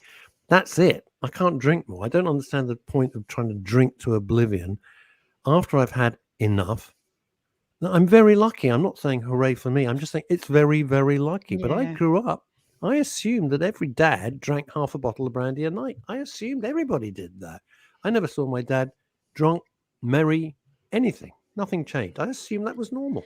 I will say one thing, though. There is nothing like Heineken Zero or Guinness Zero or any of those to fool friends when you go out for drinks. If you don't tell them. If you don't tell them. No, but if you don't, hang on. Yeah, but if you don't tell them, Lisa and Alex are saying, why do you need to be judged if you don't want to drink? No, I'm not saying that, but I don't mean I'm not talking about sort of whether you're going to be judged to drink or not. You could just have a bit of fun with it, though. You could keep pouring the alcoholic pints down your friends' necks. You could keep having the alcohol-free ones, and they'll just have nothing but respect for you at the end of it when you're still standing and they're completely and utterly wiping the floor. Do you know, you end up going home after a while because honestly, as much, you know, this is probably where sober boring gets its kind of name from, because people say, oh, they go home early, sober people. They don't stay out late because, do you know what? It's as dull as hell after 11 o'clock. It really is when you're sober. If you look at people after 11 o'clock and they're so close, there's no personal space anymore. They're either arguing at the bar or kissing some randomer, or they're shouting, or they're telling the same story for the 15th time. Oh, God. You know, so it's like you go home because, quite frankly, they are boring as hell. There is nothing more boring than a drunk person. I can't bear it. Some people find it amusing. I actually can't stand it. And I'm like you. This sounds very puritanical of you. I'm sure people who don't know me will be surprised. Once that starts, I'm out of there because I don't need this crap. You know, they don't know what they're talking about. They won't remember anything. They're boring, you stupid. I'm gone. But it's is this what happens at Whiskey Club, Phil? Not at all. No, it's you see, this is the difference. I mean, the problem is I'm trying to work out whether or not he's describing a scenario. Phil is just boring. I mean, is he describing a scenario? Is he talking about every single night out? I don't know. I'm talking about you. I'll be honest. I mean, you're just no. It's about control, isn't it? It's about control. I don't understand. You know what you were describing? Binge drink. You're going to go out. You're going to have a fight. I go out. If I have a glass or two of wine, It's because I enjoy the taste. It complements the meal. I'm not smashed. It's okay. I enjoy it. The thing That's is, all right, that's and when I can it's stop. talking Taught, about I think. control there, and Mm. after one glass or two glasses, you might be able to control that. Mm. But the fact is, any more than that, alcohol does lower your inhibitions and actually takes you out of that control. The more drink that Lisa, you have, I have a very distinct theory about this, and I Oh, have go on. always believed. No. I've always believed this. All right. When somebody says, "Oh, I didn't know what I was doing. I was drunk. I'm so sorry." No, I think that's bullshit. And when people like Mel Gibson or whatever go on huge racist rants, "Oh, you got to forgive me. I was drunk." No, if that wasn't inside you in the first place, if you weren't, I don't know, a racist, or you didn't hate women, or you loathed this particular, but whatever it is, that was inside you to start. Alcohol merely is an enabler of the worst aspects of some people, and they think because they feel mentally, oh, I can say all the things I wanted to say because I've had a few drinks. That's my excuse. That's my enabler. I don't think it causes it from nowhere. If you didn't have these thoughts and feelings initially, it won't come out when you're drunk. Have you heard of blackout drinking, Russ? Yes, absolutely, of course. Yeah. So when you have a blackout, it actually switches off part of the brain that forms memories in the first place. I just want to say I agree with you that sometimes the things that maybe you would control and keep within you that we should control, because we're a society and we have rules and we have laws. So maybe some of the things that you wouldn't and shouldn't say publicly, that's correct, would pop out in drink. But it's not a choice or a control thing, because alcohol does do a few things. It depresses the nervous signals to the brain. So certain parts of the brain go offline and certain parts of the brain come online. And it means that your inhibitions are lowered. You're more likely to say and do things that you will regret, that aren't part of your kind of cognitive and decision-making functions. But with blackout drinking, for example, you may say something and do something and appear perfectly lucid, perfectly in control, but actually those memories are never even formed in the first place. So when you wake up the next day and you say, "Oh, I don't remember," I used to think that's an excuse till it happened to me. I used to think it was an excuse that people would say, "I don't remember," so that they didn't have to deal with the consequences until it happened. Yep. And huge chunks of my night were gone, and I could remember getting to a train station, but not how I then got home until maybe 2-3 in the morning. Whoa. And it's gone, and it's never ever ever come back. It's not a case of, "Oh, I'll remember it again eventually." The brain. But we never found out what happened. And I'm not I was going to say, we almost lost you for a moment, Alex. Sorry. I never knew what happened afterwards. It doesn't come back. The memories were never made in the first place. So it's a scary thing, but it doesn't actually take a lot. People think you have to drink huge amounts for that to happen, and be a raging alcoholic for that to happen. But for me, it might be 2 glasses of wine. For me, it could be 6 glasses of wine. At some point, I might wake up the next day and think, I don't remember that. So yeah, I think you are right. There are things that come out that shouldn't, but like Lisa said, that's because inhibitions are lowered, and control and true control can only happen when you're fully functional, and not when you're being depressed by or inhibited by any drug or chemical, which is what it is. It's a chemical depressant. What's the typical reaction you get when you sort of try and encourage people towards a sober life who absolutely otherwise wouldn't do it? I tell you why I ask. It's just because I tell you why. No, it's only the reason I ask is because I think that sort of sometimes people misconstrued when someone is offering genuine advice that could ultimately help them and make their life better. They see it as interfering, don't they? And I know this from other advice that I've tried to give people who genuinely, all it comes down to is caring about another person and trying to encourage them to do what's best for them, or at least what you believe is I'm best. still for not them. going to wear a cravat, and that's all there is to it.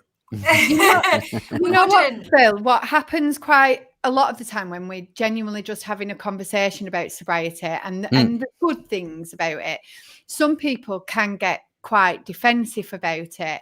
And what we'd always say there is, if there's anything that we're saying and you're finding yourself become defensive, then question that. Like, why are you becoming defensive about it? Because we are only there to offer advice. Like Alex said, everything she said then is factual. And sometimes people don't want to hear it because maybe they might be drinking a little bit more than they are happy with, not than what we say, but what they are actually happy with. And what we always say is about problem drinking and drinking too much is that if it's causing you a problem, it doesn't matter how much you're drinking, whether it be one glass of wine a night. If it's causing you a problem, then you are a problem drinker. So yeah, just question why you'd be defensive about us being sober, really. This is coming in from Kimmy. She says, "Oh, I've got great admiration for their decision." Thanks, Kimmy. No, I think she possibly always was a natural redhead. I think, Kimmy, I think you're No, I'm not. I'm very grey. So, no, look, you're both 25, and I don't believe the word you've said the whole interview. Andy Lucas says, my son, rather like his late father, is teetotal, and was always the designated driver when he went out with friends. That's good. That's what I do with my kid. You're driving. Okay. There's a lot of younger people, now making the decision to stop drinking. My twins don't drink much. They really don't, unless they decide to just hit it, and then that's very rare. But if they hit it, they really hit it because they've just come out of uni. But then it's fine. But the rest of the time, they don't drink at all. It's very interesting. They really don't drink. Do you know? Sometimes it can be because I drank very much like that. Drunk nothing. I remember going into the pub with my parents when I was 18, 19 years old, and them saying, "What do you want to drink?" and saying a Coke, and that would be normal for me. And I was very, very much like that. And then occasionally I'd go out and I'd get quite drunk as a teenager, and then go home and then get a hangover and then feel rough the next day. Get on with it and get back on the Coke or whatever again for. Coke, I mean Coca-Cola. I was just going to say. So she says. So she says. For it's all coming out now. It's all happening now. Yeah, they don't drink, but they're absolute drug fiends. The pair of them. This is what's gone on here. Well, there was, what happened with me, and I'm not saying this happens with everybody, but what happened with me is it just crept in. So, Friday became Friday, Saturday. Friday, Saturday became the odd one Sunday. Then Thursday became acceptable, and then one bottle went to 2 bottles, and it just crept in. But what the biggest thing for me was then a life event, which then meant because I was so used to kind of just having that wind down drink on a Friday after work, and I knew it kind of made me feel less stressed, a big stressful event in life meant the first thing I reached for was a drink to calm my nerves, and it felt like it was helping. And of course it wasn't. It was massively affecting. But do you think that was just force of habit, or did you actually feel at the time that it was doing some good? What, you mean general stress or just on that big life event? No. When you say that one of the first things to do is reach for a drink, I'm just wondering whether or not was that sort of like a sort of a force of habit, or was it because you genuinely felt it did you some good at some time? Well, initially, whenever you have a drink, realistically, it is a depressant, so it slows all your nervous system down, like I said. So the very initial feeling of having even one drink is that, that first drink, that first mouthful, that nice warm feeling you get, all of the rest of it. Yeah. That is a real thing. We're not taking anything away from that. That is a real thing. It will relax you initially, but that's not the long-term effects of it. And even the effects the next day, the effects on sleep. Sleep, you talk a lot about mental health, but sleep's one of the biggest causes of mental health problems in people because, as you know, you deprive people of sleep and deprive rats of sleep and you'll kill them within a week. Sleep's been huge for me, and getting that. I've never slept as well in my life, I'll be honest. Yeah. Can you give us a comparison? Can you tell us how would you say sleep before? How many hours say sleep would you, and what kind of sleep compared to now would you say? So let's say on a Friday I had half a bottle of wine. Okay, not a great deal. I think most people can put that away and not feel drunk. When you was out with me, Alex. No, not when I was out with you. Tell it like it is, Lisa. Come on. But if I was at home, I'm just giving an example because I don't want to make it out like I was drunk. Cat fight. Oh no, this is minor. So if I had half a bottle of wine and go to bed and just think, oh, that's relaxed me, I can switch off.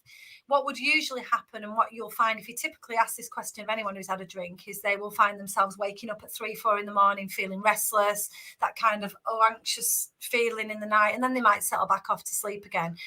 especially on the day of a drink that will happen. And I'm not talking about alcohol, it's just normal drinkers.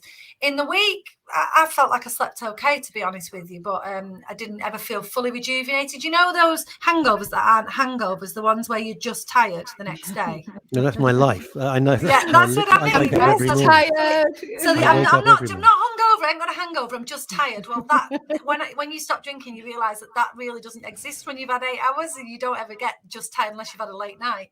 But now it is solid. I mean, I will go to bed at 10:30. I'll be up at 6 a.m., 5:30, Oh, 6 God a.m. I almighty. exercise What? every day. And I'm going feel off. I'm going off this one. amazing. I'm veering towards Lisa. She seems a bit more. She does it as positive. well. She's up at 6 o'clock in the bloody morning. Christ. Hard No, we luck, both did. Russ. You're left with me. Oh, God. Well, okay. I've had You'll have worse. to join one morning. Come to one of our Be Fit sessions in the morning, and then you honestly. I'm I hearing think the you'd word be so fit there. surprised. Phil and I, we've heard the word fit. I think we've fallen at the first fence, Lisa. I'm going to be honest with you here. To be fair, we do it on Zoom, and when we first started this, because exercise, Alex loves exercise. I was more into God. like meditation and just sitting there. But I used to like Just sitting lie there. down under the screen so they couldn't see me, just resting. Yeah, pretending she was doing her sit-ups She's a when actually genius. she was just Lisa having a is a rest. genius. She's always been like that, honestly. Lisa she's a is fidget a and an total avoider. brain box. We're loving Lisa here. She's a No, rebel. Russ, she's always been a rebel. she's a rebel. Probably got a Harley Davidson outside and leather trousers. Ramsey says this. My favorite drink. Oh my God Almighty! Listen to this. I'll plonk it up. You two are going to disappear behind little words at the moment. My favorite drink was the 5 cocktails I'd have on a Friday night at the Virgin Lounge at JFK. That's in New York. Before the red eye back to Heathrow. Best night's sleep on a plane. Not done it for 2 years. Not self-controlled. COVID. Yes, one might suggest that's possibly not the best recommendation for getting to sleep. But Ramsey, if it worked for you, why not? You know Indeed. what? You're going to sit on a plane. You got 6 hours. What is it? 6 hours from JFK to Heathrow. Yeah, I do that. To be honest with you, Facebook. Please, people putting up Facebook user. Can you try and put your names? Well, up? I don't know. To be fair, I don't think they know they're coming up as Facebook users. To be fair, to them.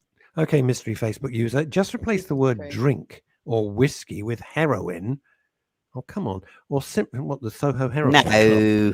Or simply drugs for a few days. You'll suddenly see how the framing of this drug is so different in everyday life. It is a drug. No, I'm sorry. It is, though. It is. You know what? It's true. Guys. Everyone forgets alcohol. It is actually a drug, and I know people don't want to hear Don't want this, to hear it. but because it's so Got an echo there. widely accepted, but it is actually a drug. It is. It's poison. What's your poison? We say it. We're just not aware that we're saying it. Do you know there was a Professor Nutt, ex-government drug advisor? Yes, we know Professor Nutt. So Professor Nutt, okay, he does have the odd drink, but he has done a lot of work into alcohol and drugs. And he and his team have said that alcohol is the most harmful drug out there. Now, when we're talking about that, we're not talking about like heroin that can kill you on one use and the rest of it. It's when you take every aspect into consideration. So the financial harm, the societal harm, the mental harm, the physical harm over time, it scores the highest. And actually we only know this since we stopped because it's important for us to do the research. If we were to look at the cancer figures for alcohol, only half a glass of wine per year keeps you at the same risk level of not having cancer as a non-drinker. So as soon as you have more than half a glass a year, you increase your risk of 8 different cancers. Half a glass God. a year? I'm not going to make it past 4 o'clock this afternoon. It doesn't mean you're going to get it, does it? But Dead. you increase the risk. There's You know, 8 as different much as cancers. we do have a laugh, and we love our sober lifestyle. We love all our amazing members that are living a happy sober lifestyle. But we have seen the harm that alcohol has done to people, and You're nobody. talking to the choir. You're singing to the choir, Lisa. I had a business partner who was an alcoholic. I thought he was about 15 years older than me. It turned out he was only 5 years older than me. I had no idea. He was brilliant. And drank himself to death. And eventually one Friday, literally, I packed my stuff up and I walked out the office and I never saw him again. He's dead now. Drank himself. into an early My grave. stepdad died at 56, Russ, from alcohol. We were brought up in a pub, so that's where I spent a lot of my teenage years, and all Really? I ever knew was drinking.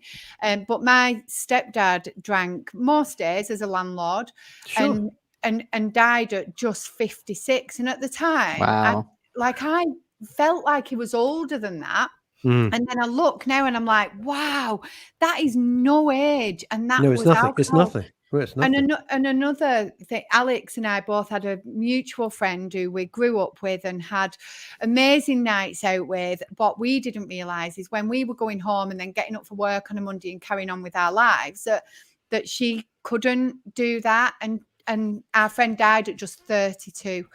Through alcohol. So as much as we do, love it, and when people get frightened and they see that saying like it's like heroin, our first reaction is no, it's not. But the fact is, like Alex just said, we do forget that it's a drug because it's just everywhere. No, I've got to ask because I love regional accents, and I love that. Lisa, where are you? I'm guessing it's not Hampstead. I could be wrong. Where, Lisa? So Lisa, where are you? First of all, where are you? I'm just outside Manchester. I'm in a little village called Smithy Bridge in Littleborough. Smithy Bridge. Oh, I love it. Isn't that charming? And Alex, where are you? Yeah. Where are you? I'm on the south side of Manchester in a little village called Bramhall. Called what? Bramhall. Oh, I thought you said something. Thank you very much indeed. What's the matter with you, Matt? I think I know what he thought you said. I really couldn't hear you. Alex, don't worry. I heard you. We all heard you. It's just Russ and his smutty mind for crying out loud. Oh, come on. Anyway. Come on, stop it. So I think you two are amazing. I tell you what, in all seriousness, right, for a sec, there's nothing worse than being preached at. When people preach, you think, screw this. I mean, it's like with the people who are gluing themselves to the road. I want to go out and buy a Mustang V8. I then want to go to Clive Sutton and say, put on a supercharger, please, Clive. I want 850 horsepower. I want it to be the loudest car on the planet because these people have pissed me off so much with their stupidity. I want to do the exact opposite. But you two... Or either that or a steamroller might be more effective. I'll get the steamroller. We're not allowed to say that, but yeah, right. Okay. Well, I just said it. So well, we've said it. So, you two, you've put your case so eloquently and so charmingly and based in the real world. You haven't hidden it. You said, look, this was me. It was crap. I took a look at my life. I feel so much better. And you're kind of living, walking examples of it, as opposed to preaching. And I think it's so much more. If I see Greta Thunberg, I just want, I want to buy 50,000 plastic bags and shove them in the middle of the road. I am with you, because I don't get it. The point is that it's the way you deliver the message. Yes. And there is such a difference So between trying to preach to somebody and actually trying to educate somebody. There's such a difference. Yeah. It's really, really, really interesting, you two. Now, if people want to know more about you, by the way, before Phil jumps in, I know Phil and I would love to have you both back at some point. It's you've been terrific guests. Where do we find out more about you? What's the Be Sober details? What's the website? All that? We've got a Facebook group which is a Be Sober support group.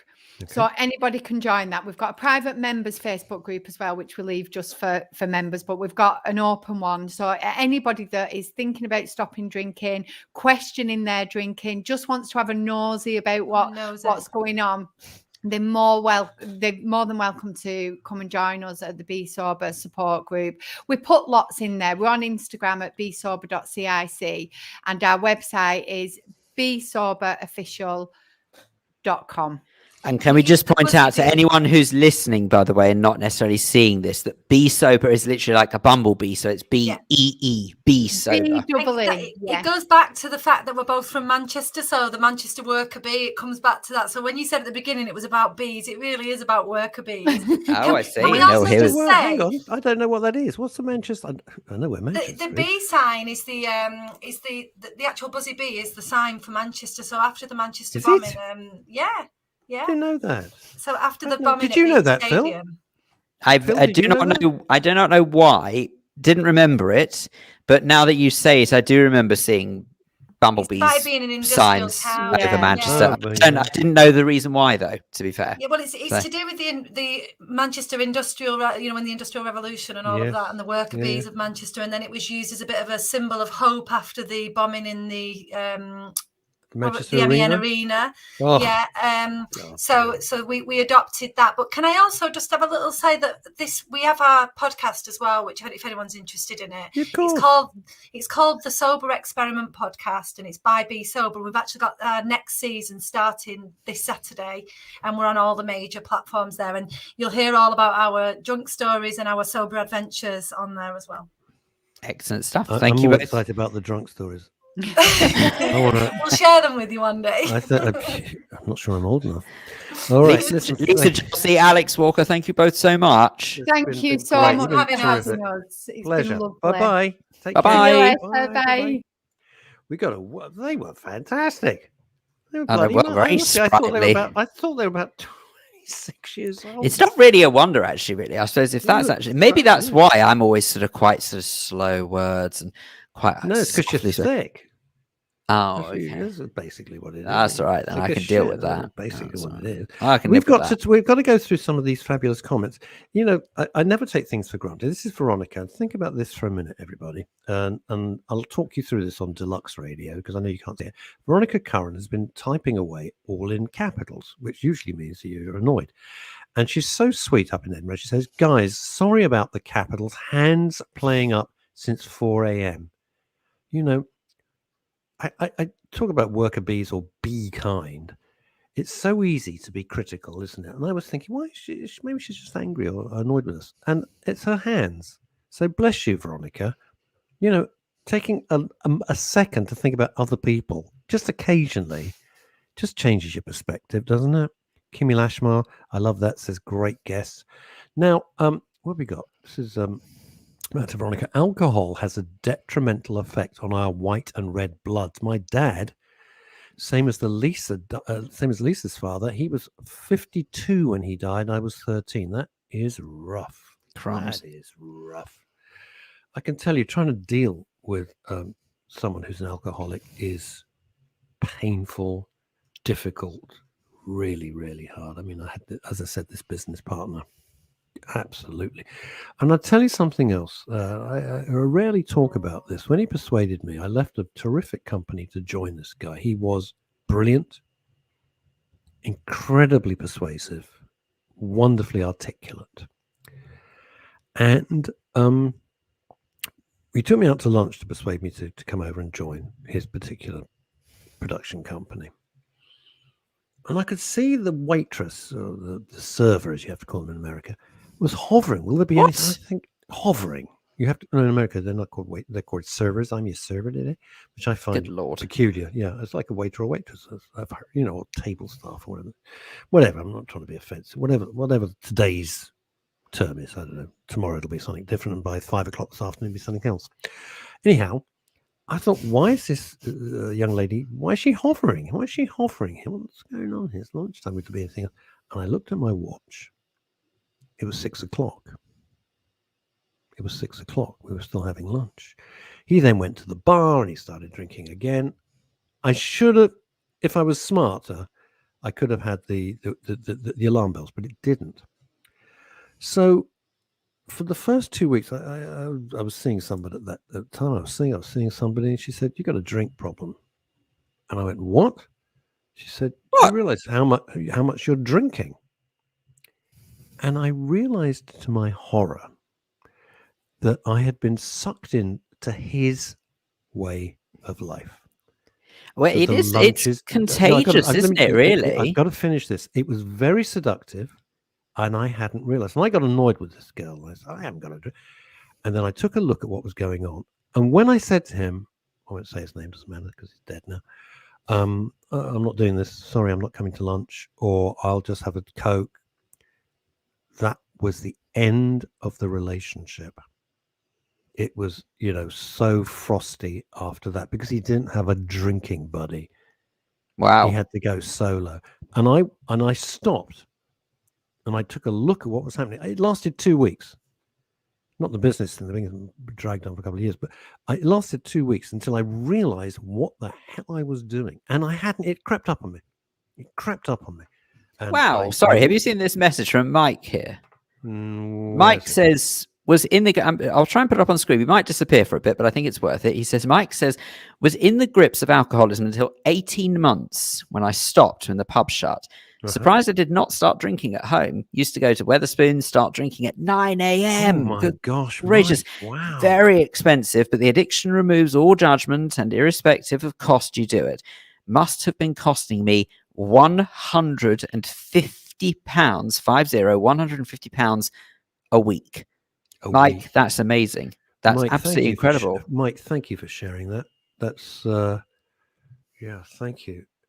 And wait a moment. Is this our pal Sinner? It is Sinner. According to UK Independent Scientific Committees on Drugs, alcohol is the most dangerous drug, and the least dangerous one is magic mushrooms. I can't pronounce this. Phil, you're clever. I can't do psilocybin. I would have thought Psilocybin. I was going to say psilocybin. I would have thought, but I don't know for sure. Boris Johnson is considering making it legal. Sinner, thank you. How lovely to hear from Sinner, who produces. I was going to say, let's have a moment of appreciation, please, because Sinner is the one who actually sort of books many of the guests and does all the legwork for the show. So. He reaches out. He reaches out to our guests and he sorts out all the running order and he sends us the information. So, thank you, Sinner. Thank you, Sinner, for that.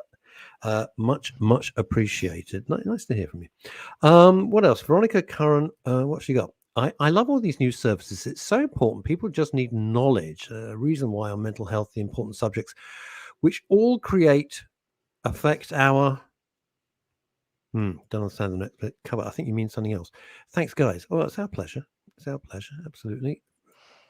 Veronica, we wish. Is it arthritis? What is it with your hand? If you don't mind me asking. Oh, so you're going to make her type more to tell us? Well, she can phone in. No, she can't phone in. We can send you the link. You can come on the show. Paul says this. Paul Claridge. I'm going to read this out for everybody on Deluxe Radio. I'm currently in a pub in Croydon, having some lunch with a pint of soda water. I hope you got a loon nearby. Around me are several older men, all with oh, gee, you see this? I can't do this. Yeah. All with multiple pints of beer on their tables. I know that they've been here since opening time, 8 a.m. drinking. Jesus. Whoa. Oh, Christ. I also know that they will be here every day, all day, drinking. They look unwell, all of them. What a waste of life. Also have to ask, how on earth can they afford it? Well, Paul, my friend, is a very interesting question.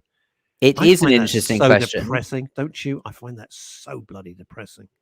Yeah, I suppose that if someone is addicted to something, well, then frankly, you find a way. Veronica says, indeed, it's osteoarthritis, fibromyalgia, basically falling apart. Well, you're not. You're one of our most loyal listeners and viewers. Bless you. She's there for practically every show. She's extraordinary. Now, Facebook user. Obviously, you don't know you're coming up as a Facebook user, but we can't see. It's just the algorithms. I don't know how this works. You really don't want to admit it's a drug. Me personally, or one. Well, I suppose one doesn't want to. One doesn't want to really admit it's a drug. This is alcohol. Otherwise, it wouldn't have the effect it does. The dependency on alcohol is worse than all the other drugs. I wouldn't say that if you've ever been hooked on crack cocaine, but that's just my view. I can count probably on my left hand a time when I've probably been truly, for want of a better expression, smashed, really and utterly inebriated. Yeah. And it's curious that out of those times, I do remember exactly what happened, pretty much how it went down. So again, I count myself quite lucky on that front because I know that others don't. They sort of have almost blackouts, don't they? Where they just don't. Yeah, they don't. But I clearly don't get on with a loss of alcohol because on those occasions when I have done that, hangovers have lasted about 3 days. Oh my God! Jeez! No, I know it's terrible, but it actually, I think it's sort of my body's way of sort of saying, like, you're really not used to this, so absolutely don't do it. And people do have a laugh. I seem to have this reputation. I have no idea where the heck this reputation comes from, but I do seem to have a bit of a reputation when it comes to enjoying a drop here and there, which is true. Do you remember when we did the show? When we did the show at the Soho Whiskey Club. That was 50% on an empty stomach. Yeah, first of all, you hadn't, and George served up, George Mickey, who's in Russia at the moment with his love. And we hope he's going to be let out of Russia, because otherwise Phil and I will have to apply for the job. And do you think whether or not, very... if in Russia, I'm wondering whether or not, sorry, just not to interrupt, I'm just wondering whether or not, so if they've got the famous sort of Park Lane Hotel equivalent over there, is it Putin on the Ritz? Here's what I thought. Anyway, sorry, yeah, so he's in Russia at the moment, and when he served us up a whiskey. Yeah, we were sitting side by side. I thought, Phil's getting very loud. And you hadn't appreciated it. At the end of you went, I'm so sorry. You became quite, you were merry, very sweet and funny, but it was like, oh, you're quite loud here. You're quite I know, I was a bit boisterous. But I have to tell you, that is the danger of being served up a 50% whiskey on an empty stomach. And I didn't realise this. It's bad news. Listen to this from Michael Verby in Spain. I knew a guy, the type every pub has, who props up the bar every day. He's so boring. The barman told me he'd worked out the guy. Listen to this. Oh my God. 20,000 a year on pints of luck. 20,000 pounds a year. Now, you can say the libertarians amongst you, it's his money. It's none of your damn business. Shut up. If that's how he wants to spend 20 grand, he's obviously earned 20 grand. So mind your own business. I get that. But like, wow. Come on. Back to Veronica. But it kind of is. But it is amazing. I thought it was all the same. 20,000 I don't understand that. It's never been part of my routine. It's not part of my culture that I've got to go to the pub. Got to go. I want to stand at the pub. I don't do that because I just don't particularly enjoy it. But can we put this? But let's put this in some sense of context. That £20,000 to some people, in some parts of the country, not really London and the surrounding areas, lifesaver. £20,000 is actually a deposit on a house. No, of course it is. Look, I'm trying to see both sides of the thing. Personally, I think it's nuts. You want to spend 20,000 a year on lager and beer? Christ! But it's his choice. Veronica, I mean, he could argue, what, you're going to spend that on a car? You're going to spend that on redecorating your kitchen? You're going to spend that on a holiday? Well, I think you're stupid. It's a morality thing, isn't it? Very accident prone, then health, but lotions and potions and a smile gets you through. Veronica Curran is so brave. Do you know? She's very, very. What do we got here? We got something here from Paul Claridge. I may have answered my own question. I just looked at the drinks menu in this pub. Sorry, I've got the giggles. Can you read the rest of this? I can't believe the cheapest pint of beer that they sell costs £1.79. Christ. I mean, that's not bad, really. $1.79. That sounds incredibly low. Isn't it funny? So I really back in the day when you think to yourself that you'd never really spend much more than a couple of pounds on a pint. Now, flipping it. I don't know what it is because I've never bought it. I don't honestly, then you won't get much change for a £5 now per glass. Jeez. Facebook user. I don't know who you are, Facebook user. We'd love to know. You don't have to be smashed to be an alcoholic. Chances are you won't ever be, but drinking every day is an addiction. Yeah. Is it an addiction? Is it a habit? I question. Is it? I want to be very cautious because, and I'm not railing against this. I'm not because I can't find it. Oh, here we go. I don't want to rail against this and just be a denier. Okay, but I always find language like you're an addict and like a glass of wine. I don't think is that life-changing. I'm sorry.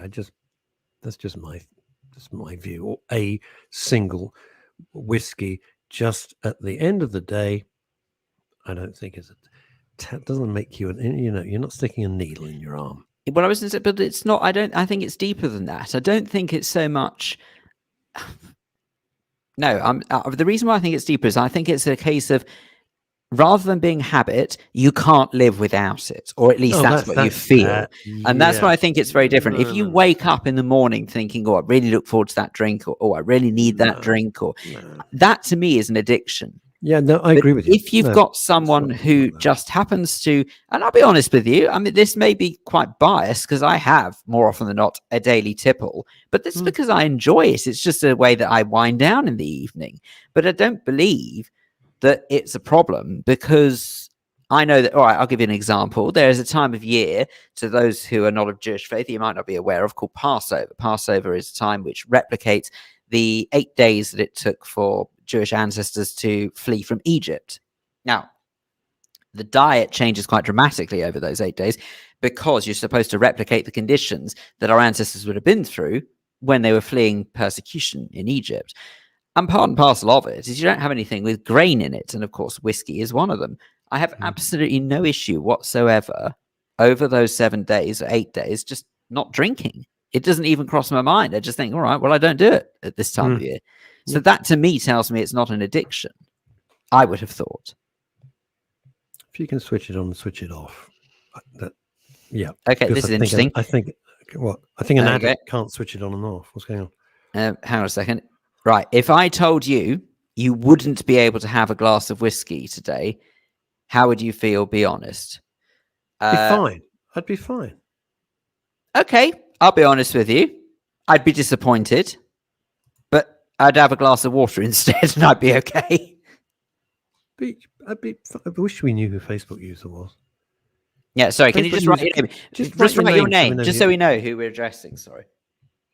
Don't know. Could be Linda Dave. She could be being a bit feisty today. We don't know who it is. That wouldn't surprise me. You see, this is the whole thing Veronica says. And it's all about mental health, isn't it? That's why we're going down this particular avenue. Didn't think we would, but we are. Why not?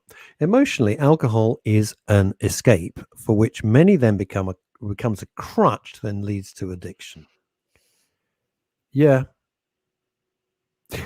Your mum. Huh? Well, we don't know. I was just putting it out there. We don't know who this person is because it just comes up as Facebook user as opposed to just a name. Now, Kimmy's making a very good point. Kimmy Lashmar says, the point is, if somebody wants to be sober at social functions, society should let them. Bloody right, Kimmy. Oh, yeah. Of course they should. This Absolutely. Nonsense about, you got to catch up to... Oh, come on. There's nothing more boring than a drunk person. I can't bear it. Anyone who knows me well knows. Anyone who knows me really well I have no tolerance for it. I just leave the room or leave the event because they pin you up against the wall and they think they're talking sense and they're talking utter crap. And I will say one thing though, Joshi, before both Alex and Lisa, both Alex and Lisa brought this up when they said that what it does to people's breath is shocking.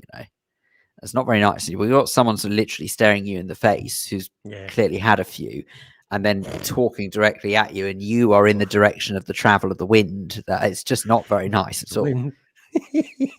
Michael Verby, as the old adage goes, nothing wrong in moderation in all things. Yeah, moderation. It's about common sense as well.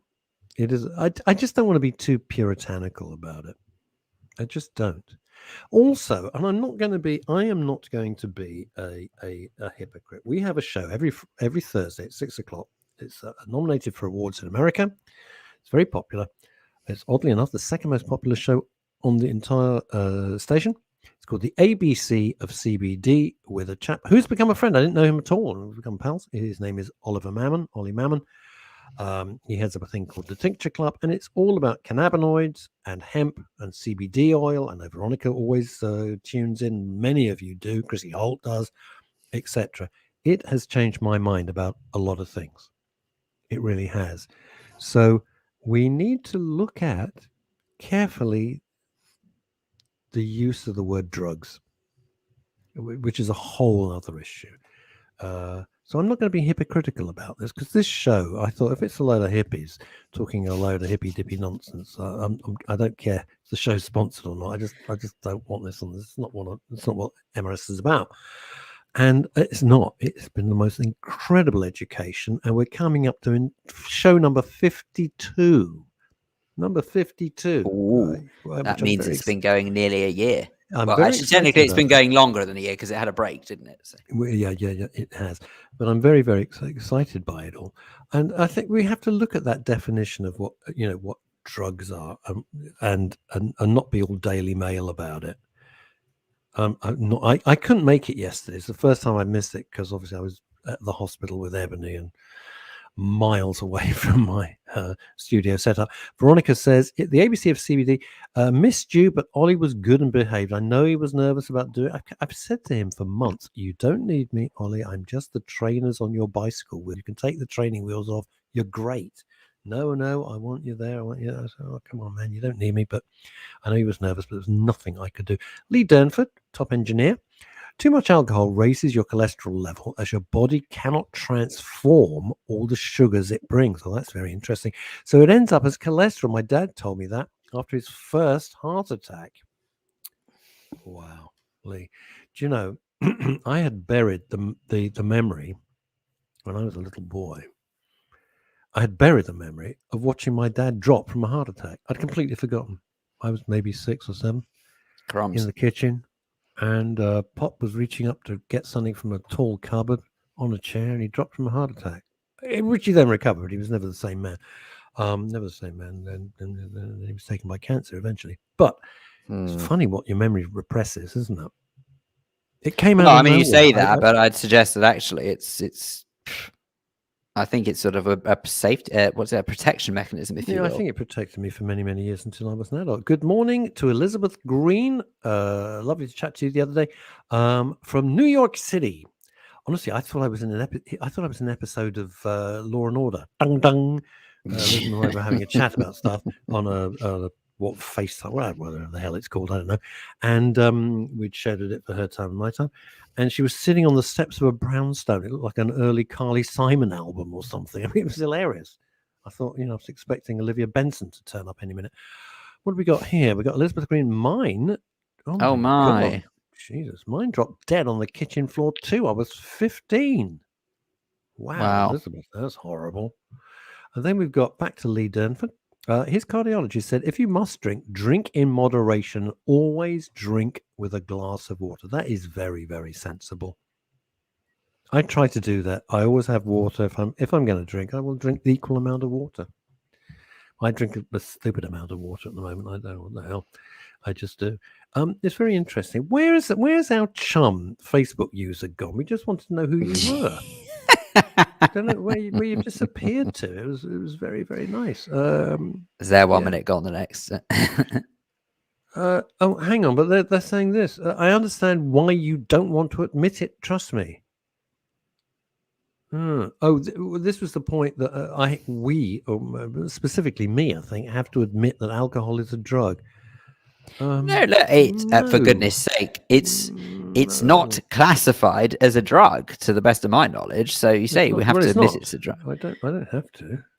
So I wouldn't say that. So if you say that it has similar tendencies to drug addiction, or to those who can get addicted to drug, it absolutely is. It an addictive substance? Absolutely, but it's to the best of my knowledge not a drug.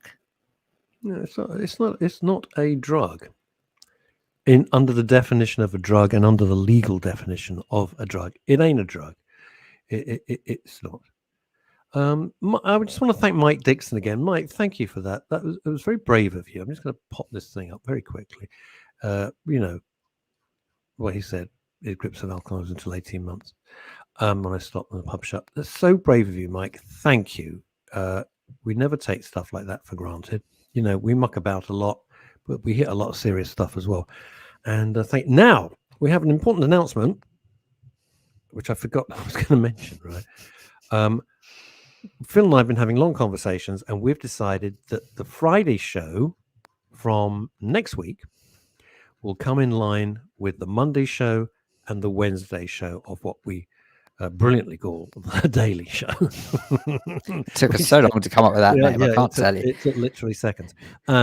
And so we're going to make the Friday show now will be from 12 noon till 1 o'clock. It will no longer be a 3-hour show. We're going to make it a 1-hour show to keep it in line with the Mondays and the Wednesdays. So your Friday show now will start. Either me or you. Is that your phone? It must be your phone. It must be. It's not mine. I haven't got my phone's turned off. Well, I've only got it on because in case the dog needs me. Oh, of course. Sorry. Of course. That's the only reason I've got it on, because if the hospital has to. Oh, was he gone? My phone's miles away. My phone's miles away. My phone's actually nowhere near the mic or anything. That's not me. Weird. Okay. So yes, so the Friday show now will no longer be 3 hours. It'll be 1 hour, which will be, as I said, exactly the same. Is it because Phil wants to bake? No, I'll tell you exactly what it's for, says Kimmy. Yes, because Phil wants to. You caught me. I'm sorry. I'll be honest with you. It's because Phil's work as a gigolo is really taking off, and and I could never have foreseen it when I started, to be honest, because I didn't think there was much demand. He's very much in demand in Northwest London. That's all I'm going to say. I'll just leave it at that. It's his life. He must do what he wants. No, the reason is that Phil and I actually need to devote more time to developing other strategies, other ideas, doing more research, and we're going to spend those 2 hours. And also, we just thought it was fine. Can't it be 2 hours, 12 till 2? Well, it could, but that would defeat the object. Look, I'll tell you what we do. As we're not the BBC, we don't have to have 27,000 people on huge salaries having a committee meeting about it. Just like what I decide and what Phil either says yes or no, and I discuss it with Phil, and then we say that's what we're going to do. So, Veronica, no, hang on, I'm going to have to explain this again. We'll try it. We'll go down to 1 hour. Friday. So Veronica, no, we could do Monday, we do Wednesday, we do Friday, and it's easy to remember. It'll be 12 noon to 1 o'clock. Monday, Wednesday, Friday. You can always see us. If you miss it, you can go to our YouTube channel. Just go to YouTube, type in Men's Radio Station. All the shows are there. I will say one thing. It's very flattering. It's very flashing, by the way, those who are clearly not happy about this. That means a lot. Thank you. But you do need to understand that, honestly, the main reason... we're in trouble. The main reason that we want to do this is because Men's Radio, beyond our wildest imagination, has sort of obviously clearly helped people more than we thought it would do. And unfortunately, what we're doing is we're sort of getting stuck into a bit of a rut where we're not actually sort of focusing on getting it out to a wider audience, which we need to, because even if it helps sort of one person is amazing. The fact that it's helped quite a few is beyond wildest dreams. But in order to make sure it helps as many as possible, we do need to make sure that we actually can focus the time needed. And Russ and we do actually have other jobs. We got quite limited with time. I've got to start rewriting my book. I've now got, it's just not at the moment. It's gone very, very silly. But this is my, and I never say this because it kills me, but I do want to say thank you to Phil, because he does a shut up. That's all we're going to do. Phil, we miss holiday. But Phil can't do holiday anymore because of his current work schedule. He can't get home.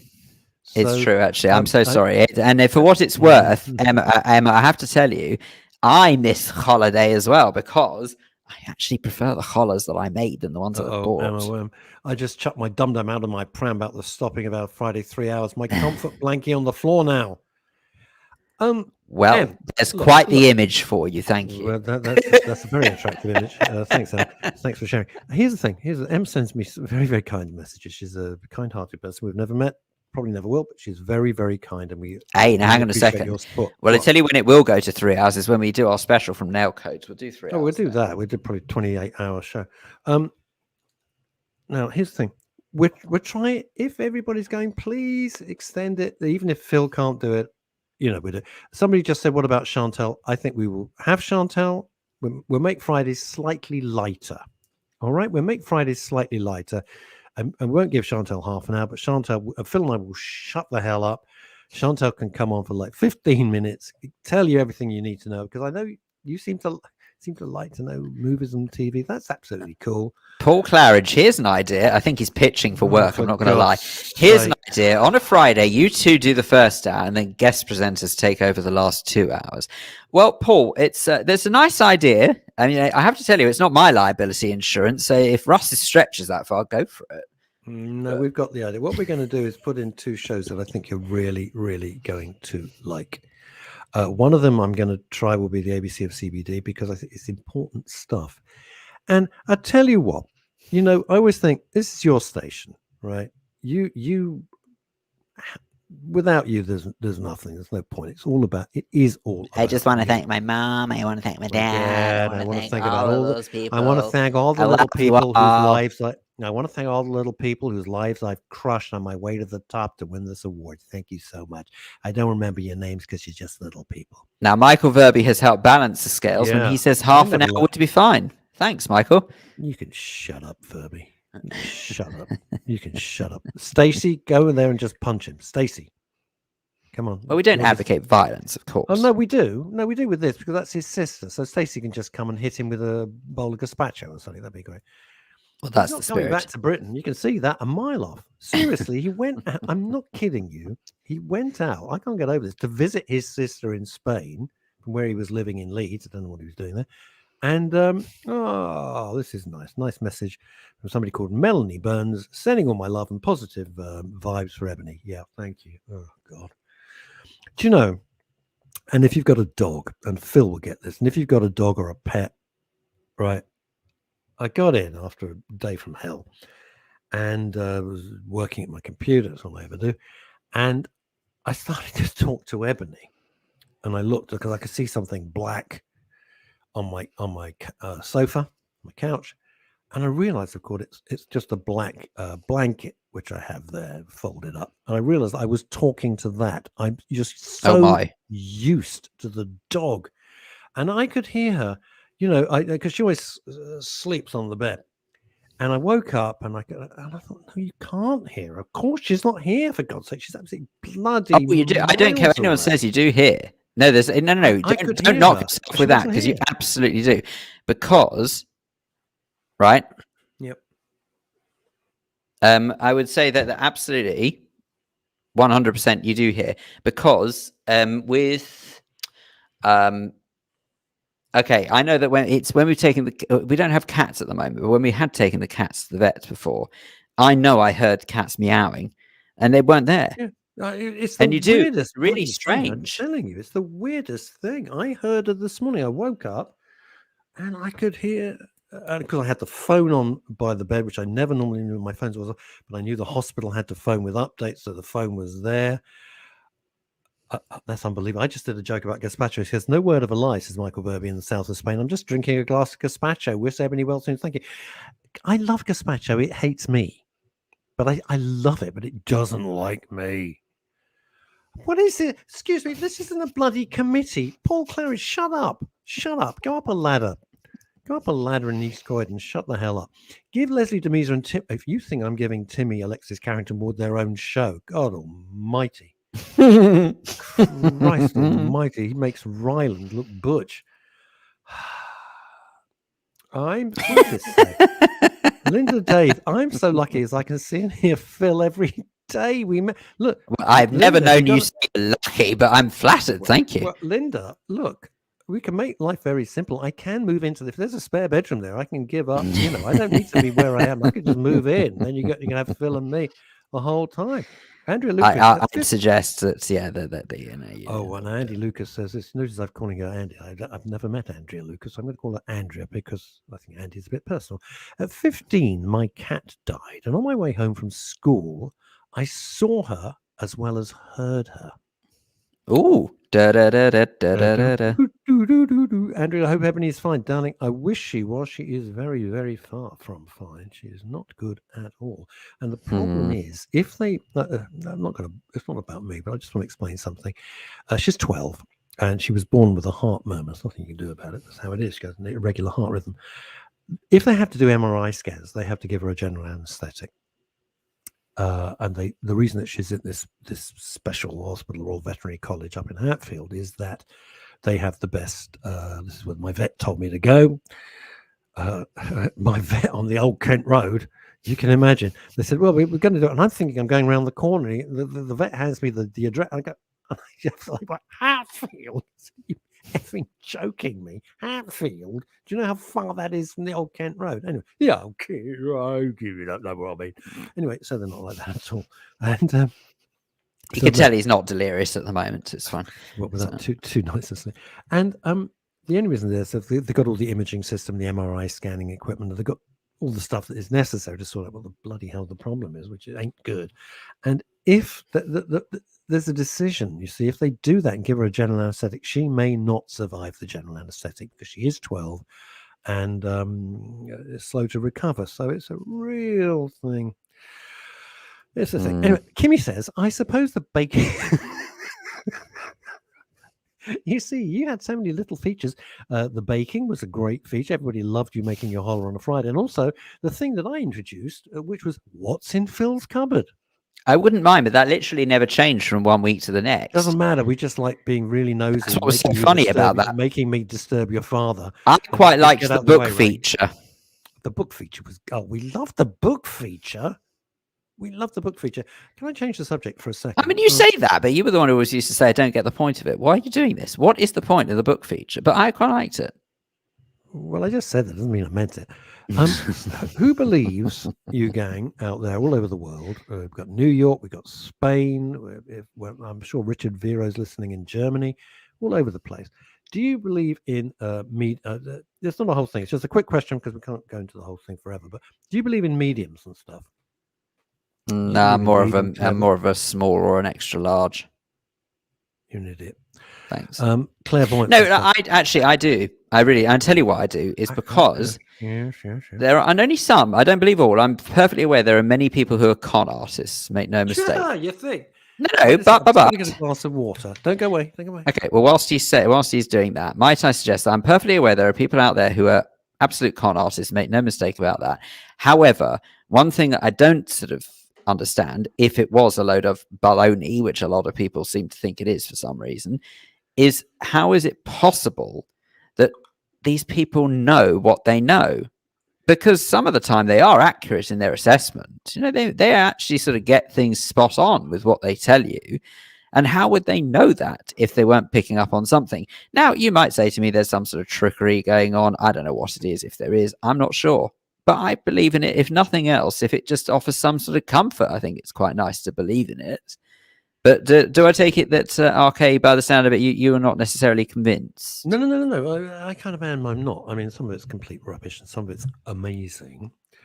So yesterday, I was sorting something out as a little side project. And I sent a message to my old buddy. I've gone deaf in one ear. I think it's only working well.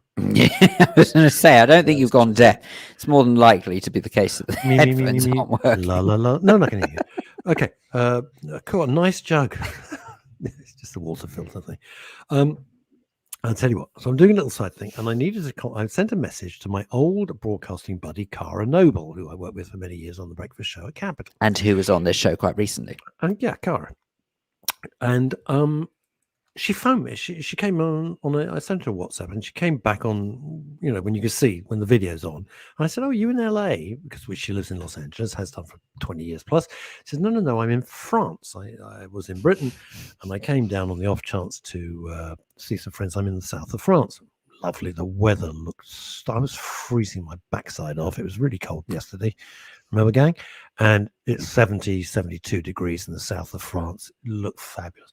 Anyway, we're chatting about this particular little thing that I was just putting together. It doesn't matter what it is. It's irrelevant. And she said, I have something to tell you. I said, what? She said, well, I had a reading. I had a medium thing. I went, oh, okay. I thought, why should she tell me? She said, and they kept talking about this particular name, and I thought they were referring to my friend who had the same name. And then this medium, now this is in the south of France, this medium kept saying more details about this particular person. It turned out it was my late wife. Now, oh my. Yeah, it's nothing to do with me.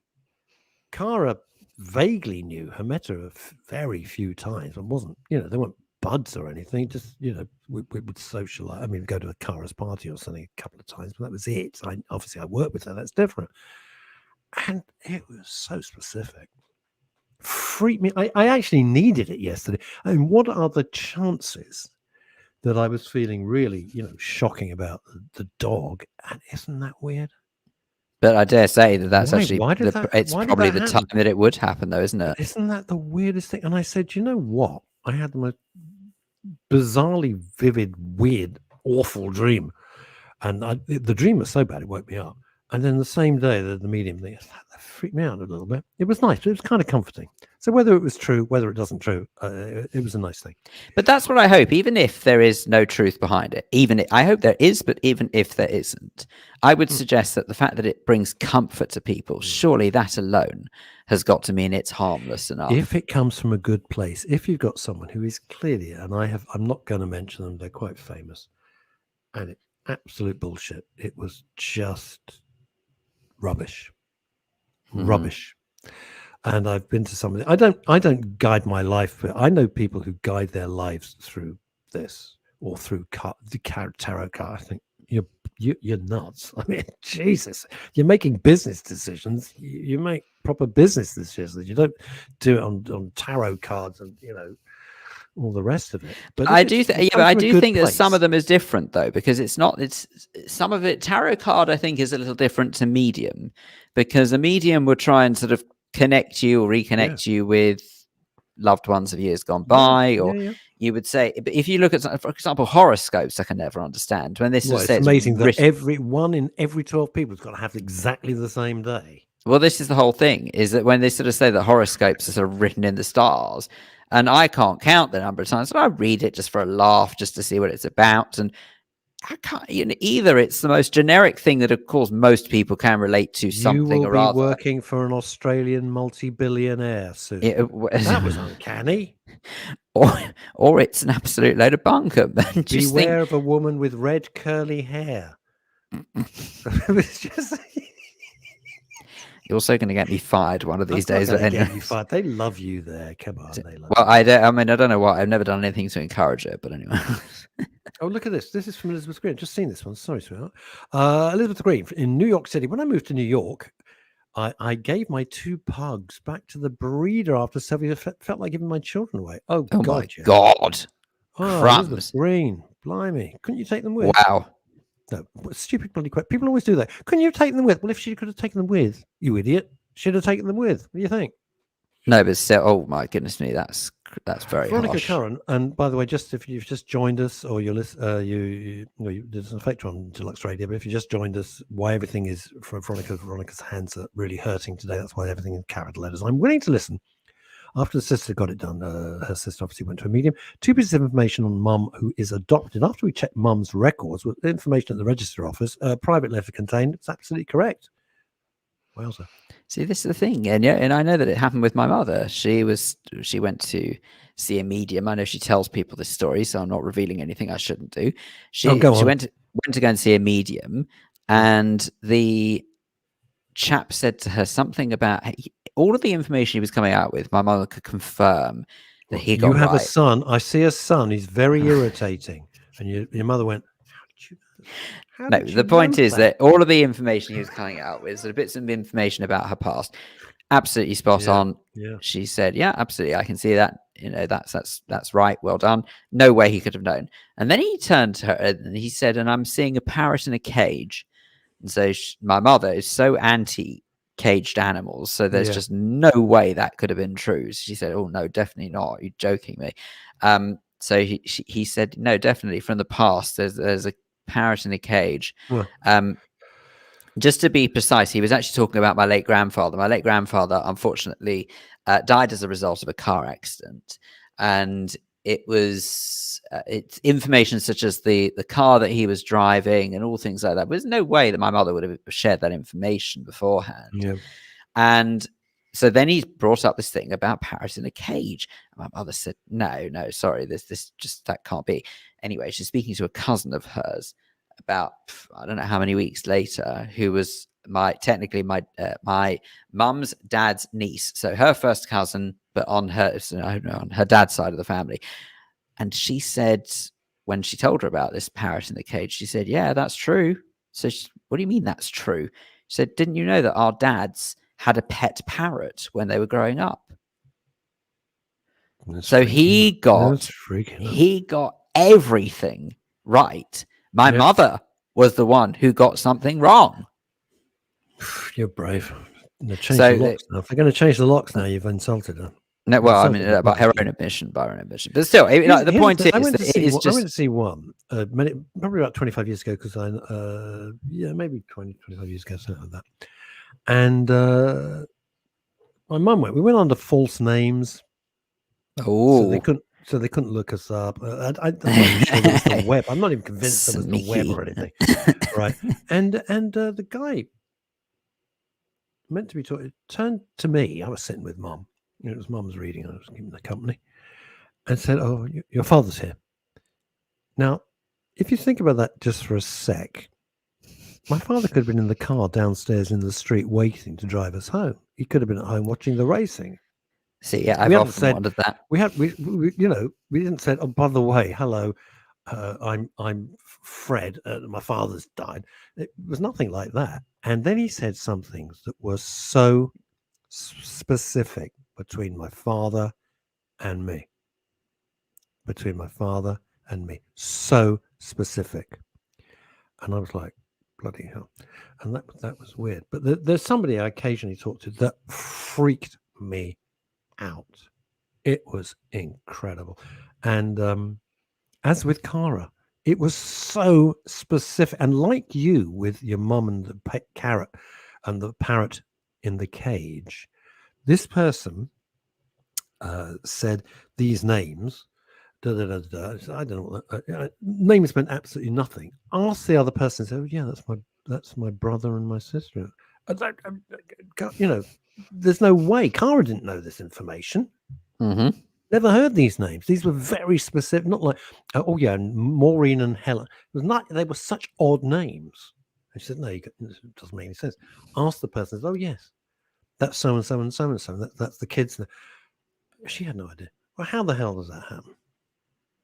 It is. I do think there has to be something there. It's something weird. I certainly don't believe every single person who calls themselves a medium. That is for sure, because there are people who unfortunately will take gross advantage there's a of lot people of when they're in their most shysters, a lot of- vulnerable state. There's a lot of there is the world of difference before you think Phil and I've gone raving mad between the wonderful Clinton Baptiste, which is Lewis MacLeod, of course. We've never seen him, but it is him. Lewis MacLeod is Clinton Baptiste. I'm saying he's got this voice he puts on. Is anybody with I'm seeing the letter P. Is it anybody, to an audience of like 200 people? And you letter P. That's oh, is it Peter? And they were going, no, it's Phil. Phil, I meant Phil, not Peter. Phil. No, I know. Phil. I can't. Now, Phil. I tell you what I'm saying. I'm seeing a lady. Has someone passed? You got a chance. I mean, it's just crap. Of course it is. But people, that's just entertainment nonsense. But when someone is so specific with things that you don't know until you check it out and you think, oh my God. Yeah, I mean, that's why I say I think there has to be something there. You see, But this is make it. no Look at this mistake. from Kimmy. Would you like to read this out? That's nice.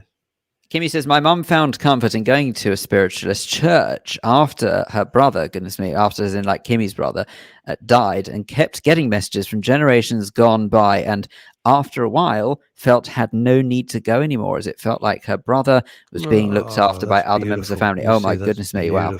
And that's the whole point. If you can take comfort from it, why not? Yeah. Seriously, what is wrong with it if you can? I love this one. Sorry if you're listening. Thank you, onto Paul, Lux very much Radio. indeed. That's not completely necessary, I'm sure. Paul, I bloody love that. Hey, Ramsey's living a showbiz lifestyle. Look at this. Back again. I'm at Top Tiles in Thornton Heath. What did I miss? Oh, nothing. So are you having a day out on the tiles, are you? Hey, look at this. Ramsey, 1 minute is in the Virgin Lounge at JFK, quaffing 5 cocktails before he flies back on the red eye, and now he's at Top Tiles. You know that'll live. Telling you, it's the high life. It's the high life. I always want to just, throw myself under a bus up into B&Q. Oh my God, seriously, sometimes. I go to B&Q quite a lot. I can never find anything. It's so big. It's like wandering around like the whole of Manchester trying to find, you want one particular. It could be worse. It could be a branch of Home Depot. That would be terrible. Home Depot. Yeah, that was that. Oh my I've goodness never me, been to that- Home Depot. I went to Office Depot in I had some time to kill in LA. It was just fantastic. I don't know how they do it for the money. I don't know. Sensationally good. It was absolutely brilliant. It's just it's a minefield. It's not good. The place I cannot go to is IKEA, because I feel I'm in the seventh ring of hell, because I can't find my You way can't out. escape. I can't get out. And I begin to kind of panic, thinking I'm locked in a time loop, that I'm going to see these sodding cups that I don't need and some glasses and light bulbs I have no interest in 75 times for the rest of my life. That's it. I'm never going to get out. It is quite extraordinary, actually. I mean, that is in itself. There is a documentary out there. I probably should talk about this when Chantel joins us. But there's a documentary out there about IKEA. Did I do that? Sorry, I didn't mean to do that. Oh, sorry, no. About IKEA and Flat Pack Empire. That's it. If you can find it, it's called the Flat Pack Empire. Well, that's rather good, like Boardwalk Empire. Yeah. Okay.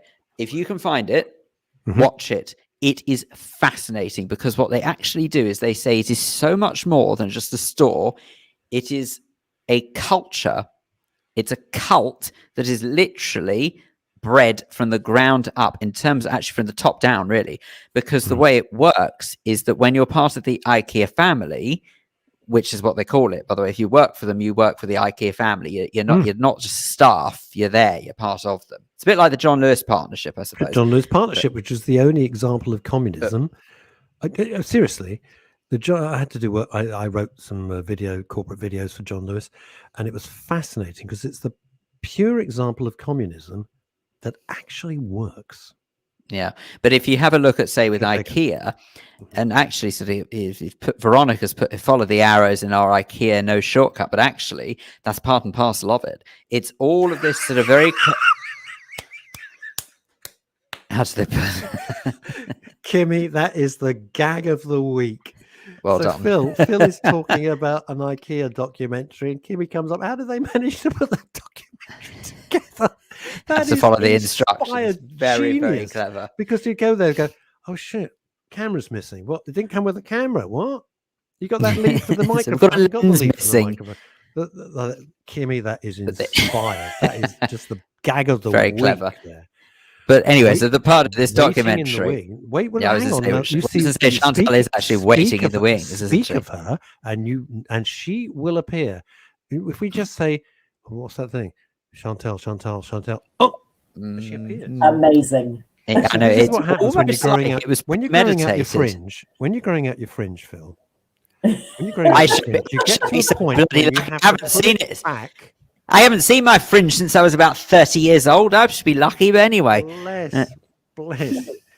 You caught me out. I am indeed growing out my fringe, which is why I've got this rather silly hairband on today. You made the mistake of mentioning it some weeks ago, and people always think I'm not listening. But as a writer, I note everything, because I can always use it in a book. It drives people mad. You see, I wasn't listening. I thought you were talking about the thing in Edinburgh, but anyway. Well, the Edinburgh, yes. Now then, okay. No, so I was talking about welcome. Oh yes, Hello. welcome. Hello. Welcome thrice. By the way, Chantal, quick question. I'm going to put you immediately on the spot. We are reducing to bring in line with the Monday and Wednesday shows, our Friday show from 3 hours to 1 hour. But everyone has now gone mad on the things and goes, but what about Chantal? What about Chantal? So would you still be with us? I'm very happy to be with you. There you are, everybody. Can you please just time or longer, whatever is. Can we just so let's just take a chill pill. Chantal is fine. There we are. You happy now? Thank you. There we go. Phew. Okay. Of course, Chantal, what you didn't get told is that it will be an hour earlier than you used to. That's the only thing. Well, it doesn't make any difference to me. I will be there if I'm needed. Well, you're always needed, that's for sure. Hurrah! So there you go, everyone. Chantal survives. Now, can I just point out, I was saying about this IKEA documentary, actually, because I was sorry, Chantal, I got a little bit ahead of myself. I was talking about television before you even got there. There was a reason behind it, by the way. There was a reason. But did you ever see Flat Pack Empire, I think was the documentary? I dipped in and out. It wasn't really my thing. I can't say it was my thing per se, but it was fascinating to watch the culture behind IKEA, because it's not, everything has a purpose. Don't think for a second that IKEA is hell on earth just to try and draw you in. It's actually designed to be a place of intrigue, to make people sort of think, oh, actually, I wonder. And the reason why everything's a one-way system is not because they were way ahead of time with the whole coronavirus thing. It's because they want you to have to physically go all the way around the store just so you can see all the products that there are available. It is wholly deliberate and a really, really clever designed, but it's actually an innovation in itself. The way that we shop in IKEA is innovation. Except, Phil, that the hotels in Las Vegas have been doing that for years. So actually what you need to do before you book into a hotel in Las Vegas is get the floor plan, because actually the lift is normally very close to the check-in area. But the way you are led through all the gaming machines, it's like the IKEA thing. It is a journey that you have to take, and they want you to take. But if you know how to get around it, you can curtail it massively. But that's so funny that you say that, because I remember when my family and I were in IKEA. My family and I were in Vegas, even. Sorry. Very similar. It's easy to get them confused. It's easily confused. I always love going to see Frank Sinatra and the Rat Pack in IKEA. That's marvelous.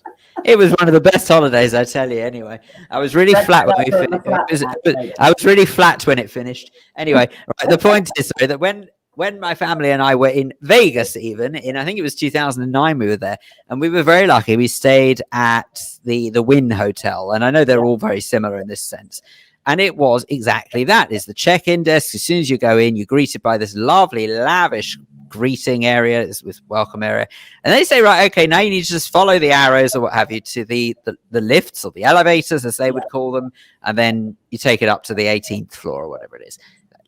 Hang on a second. What do you mean follow the path? We're in the lobby area now. Why do we have to schlep? My mother is, of course, arthritic, so that wasn't great for her. Anyway, sure enough, you go all the way through the gaming hall just to get to the lifts, and it's so obvious. I mean, even as soon as you land at the Las Vegas airport, there are gaming machines before you get to the exit. You come off the plane. In the, what's it called? On the concourse. That's it. On the concourse. You come off the plane, and it's an internal flight, so you're not going through immigration or customs or anything. And I was on business, and I saw people running off the plane. I thought, what the hell's going on here? And they were running to the gaming. They couldn't wait. My goodness me! And that's addiction, folks. Wow. Yeah. Well, I have to tell you, it was quite a successful trip, because I did come out on top. I didn't lose money. In fact, I made money when I went to Vegas, so I was quite happy. Very good. I'm very pleased. I'm hastened to add, it was only $20, and I didn't spend it all at once, but at least I came out with profit, so that was something. Ramsey says at the Wynn, it took 15 minutes to get to the breakfast area. No, Ramsey, it takes 15 minutes to get around the breakfast area. You've never seen anything like this in your life. Honestly, it was the most mind-blowing buffet I've ever seen in my life. I couldn't understand why they could justify in those days. God knows what it's like now. In those days, they charged $25 a head for breakfast, right? And I thought, you've got to be joking. How the hell do they justify that? $25? That's ridiculous. That's a dinner out. What's the matter with you? And you've never seen anything like it, seriously. If you could imagine the largest restaurant you ever did see, and honestly, I'd say times it by 3. It was extraordinary. Just endless food. Chantal, can I, before we get deep dive into TV and films, can I just bring something up? We had 2 amazing guests. We've had amazing guests all through the show. And 2 of them were from Be Sober, which was BEE Sober. I literally wasn't kidding. I thought they were about 26, 27. They were in their 40s, which pissed me off no end, I can assure you. And they were just delightful. Yeah. And I told the story. So it's about alcohol and not drinking and this and that. And it got very interesting, fascinating comments. And I told the story when obviously you were living in Los Angeles, and we went for lunch, and you're having a drink. Of course, we're having a drink. I think we got a bottle of wine or something. And I told the story. I just wanted this corroborated that everyone else at the other table, they're going like, "Look at those 2. What's the matter with that?" Because there's no drinking culture out there, is there? Absolutely none. And I think I may have told you the story about other British friends of mine who went out with another British couple for dinner. They had one bottle of wine between the four of them. They asked for a second bottle, and the waitress said, "But you've already had one." And that's absolutely true story. Oh my goodness, they'd been horrified the other day. I went out for a business lunch the other day, and I promise you they would not have been impressed if they were unhappy with one bottle of wine. Heaven help us. Anyway. Yeah, but it's interesting because I think, I never fib on the radio. And so anyway, let's take a deep dive into the wonderful world of TV and Good. Well, I have found a television program. I'm a bit slow on the uptake on this one, but I absolutely fell in love with it. And I just thought it's like MRS, but on telly. And it so personifies everything that you guys try to do week in, week out on the radio station, which is about giving guys a place to chat, breathe, feel unjudged, feel as though there's, a buddy out there that they can chat to. And this is a TV program. We've definitely not talked about it since I've been with you on the show in the last 18 months. And it's a very, very simple program. And it's Mortimer and Whitehouse Gone Fishing on BBC Two. I have heard about this, yeah. Paul Whitehouse and Bob Mortimer. The two of them are sort of old muckers. They are comedians that we probably remember most from the 80s and 90s. And both had heart conditions. One has had a stent recently. So Charlie has had a stent fitted. Paul Whitehouse has had a stent fitted. And Bob Mortimer had a triple vein bypass. Good God. My God. Yeah, the backstory to it is that Bob was actually feeling rather low. I think it had sort of knocked him sideways to be found to be unwell. And even though, he'd gone into hospital and he'd had the triple vein bypass, he couldn't be persuaded to sort of rejoin the world. I think it had sort of frightened him rather, this whole idea of his mortality. And so his wife happened to be talking to Paul Whitehouse. And so between the two of them, the wife and Paul, worked up this ruse to try and get Bob Mortimer out of the house and to try and get him to sort of rejoin the world and to see that there's life out there worth living. And so he invited him fishing. And that was the start of what is now a series that's been going for 3 years on BBC Two. It is absolute heaven. It's really one of the nicest things I've watched. It's not aimed particularly at men or women. And it's about two blokes dicking about on a bank of a beautiful river somewhere in the UK. I've never heard you use profanity on this show, so there you go. You must really enjoy yourself. Good Lord! It's simply lovely. The stories about the fish that got away, and that's all sort of irrelevant. It's actually about two buddies and the camaraderie between the two, and just finding a zest for life. And it's totally non-judgmental, and it is an absolute winner. And I'm so pleased that I found it and that I can pass it on to the listeners and viewers of MRS, because it's like MRS in a bottle. It literally is a tonic. Now, Paul Andrews, who's been taking the piss out of us mercilessly today for reasons only known to Paul Andrews. Yes, I think the success of Gone Fishing, Clarkson's Farm and the Repair Shop, Gentle Telly is the now format, which is interesting because Chantel and I are working on a little something which kind of reflects that. That's one of my mad ideas, but I need the genius of Chantel to make it happen because I don't. Don't worry, everyone. I haven't got a clue either. But anyway, I have. Doesn't involve you. Yeah, well, everything involves me. Anyway, okay. So I have discovered on BBC iPlayer. I'm very excited about this, by the way. That they have put out, and I don't know how long it's been there, so forgive me if I'm a bit slow on the uptake. They have put the entire collection of One Foot in the Grave on BBC iPlayer, and I'm watching it from the beginning. And I'd actually forgotten what it was like in the beginning, because the beginning of it is actually quite different to the program it morphed into. Even though it is very much true that it was all around surrounding Victor Meldrew, grumpy old so and so who just sort of was angry with everyone, angry with everything. Right? Yes, that element of it was true from the word go, but you sort of forget that people like Angus Dayton, who were in it later, he actually came into it later. He wasn't towards the sort of beginning of it, so he was never the neighbour who was long suffering, which of course subsequently meant Denzel the Dachshund wasn't in it from the beginning either. So of course I'd forgotten that. But even so, it's all of these little sort of minutiae about this the program, and I just think it's really fascinating to watch how it developed into the program that we all loved. But honestly, One Foot in the Grave, fantastic. This is Good. good. Well, This that's is spurred me what- on to go back and watch it, because actually it wasn't a sitcom I ever really watched, to be honest. Oh, I loved it. Oh, Oh, my okay. God, I loved that show. It just cracked me up, because it was what I loved about it. They can make a whole episode about him just going to the dry cleaners, and they always go Seinfeld this, Seinfeld that, and I like Seinfeld because it's about four horrible people. When you look at them, they're absolutely horrible, but they're hilarious. Everybody's horrible in the show, but it's hilarious. But they would do Victor Meldrew, going off to the dry cleaners, coming back with the wrong thing, which you think, well, that's all right. That's a 30-second section out of 28 minutes or whatever. No, it was just inspired. It was just, yes, David Rennick, very, very good writer. Brilliant. Very good. By the way, Chantal, thank you, Yes. thank you. Last week you recommended Jason Statham movie, and you said quite rightly, it's like McDonald's. You know what you're going to get. Yeah. It's not going to be varied. It's going to be Jason Statham being Jason Statham plopped into another. And I watched it.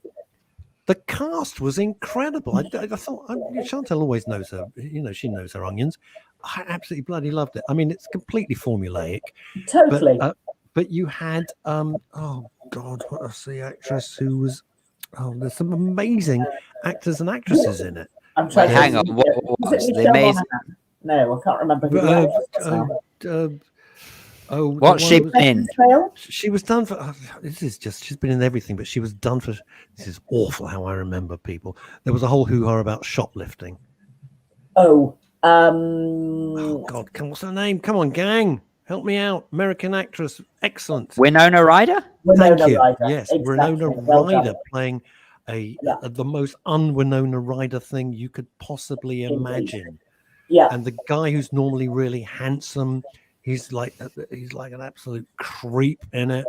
I love it. I absolutely love it. Everything that Winona Ryder's been in, and you remember for being in prison. But anyway, No, she wasn't in prison. I know, but you know what I mean. But still, Well, when you get to my age, it's the wonder I can remember. Can't remember anything. But you hang on to little coat pegs, and you think, oh, that's not how I get to that name.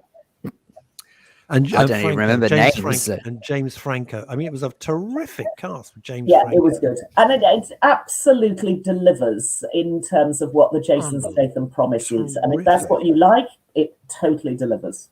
It's really, really, he's Yeah. great. Doesn't Anyway. pretend to. He doesn't pretend to be anything else. As you said, you summed it up so well last week. He doesn't pretend to be anything else. This is what you know what you're going to get. You like steak and chips. This is steak and chips. End of.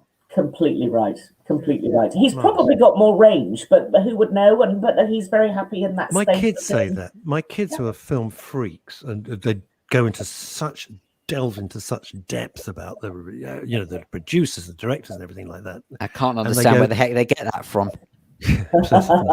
And they go, they leave me standing. And they say, if you saw him in like Crank, is it Crank? Crank, where he got to keep shooting himself up with adrenaline because they've done something horrible to him. He's very funny. He can be very, very funny. He's got a much wider range. Just doesn't need it. Doesn't need it. End of. Well, now listen, I've got something that I wanted something to stretch my musical knowledge a bit, because my musical knowledge is okay, but it's not great.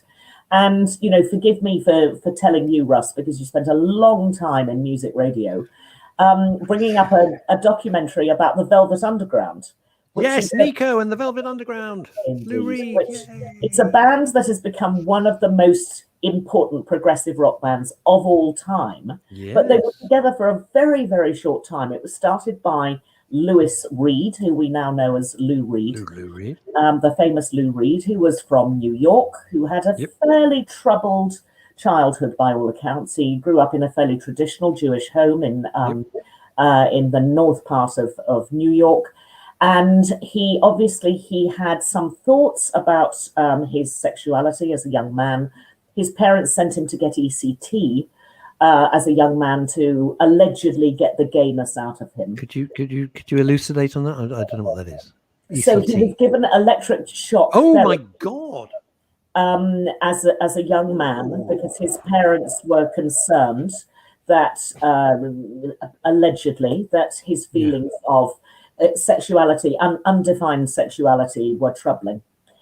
They were quite traditional people. So Lou Reed grew up as quite a different human being. The Velvet Underground was the antithesis of the Beach Boys. If you think of the Beach Boys, God, yes. think not. Literally the direct opposite. They hated, the Velvet Underground hated hippies. They hated West Coast America. They hated surfboards.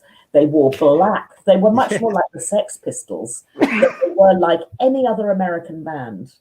And Todd Haynes, who is a very famous and clever film director and documentary maker of great documentaries about music bands, has created this documentary that everybody is talking about. It's out on Apple TV, but it's also in the cinema. It came out in the cinema last week. So it's a long form doc. It's about 90 minutes in length.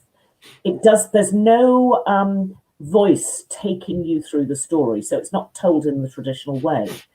But if you bear in mind that Andy Warhol was the manager of the Velvet Oh my goodness me. it gives you some idea of how extraordinary this documentary is, because it's so visual, it's so dense, it's something you have to watch on a big screen. There's lots of split screen going on. It's very clever.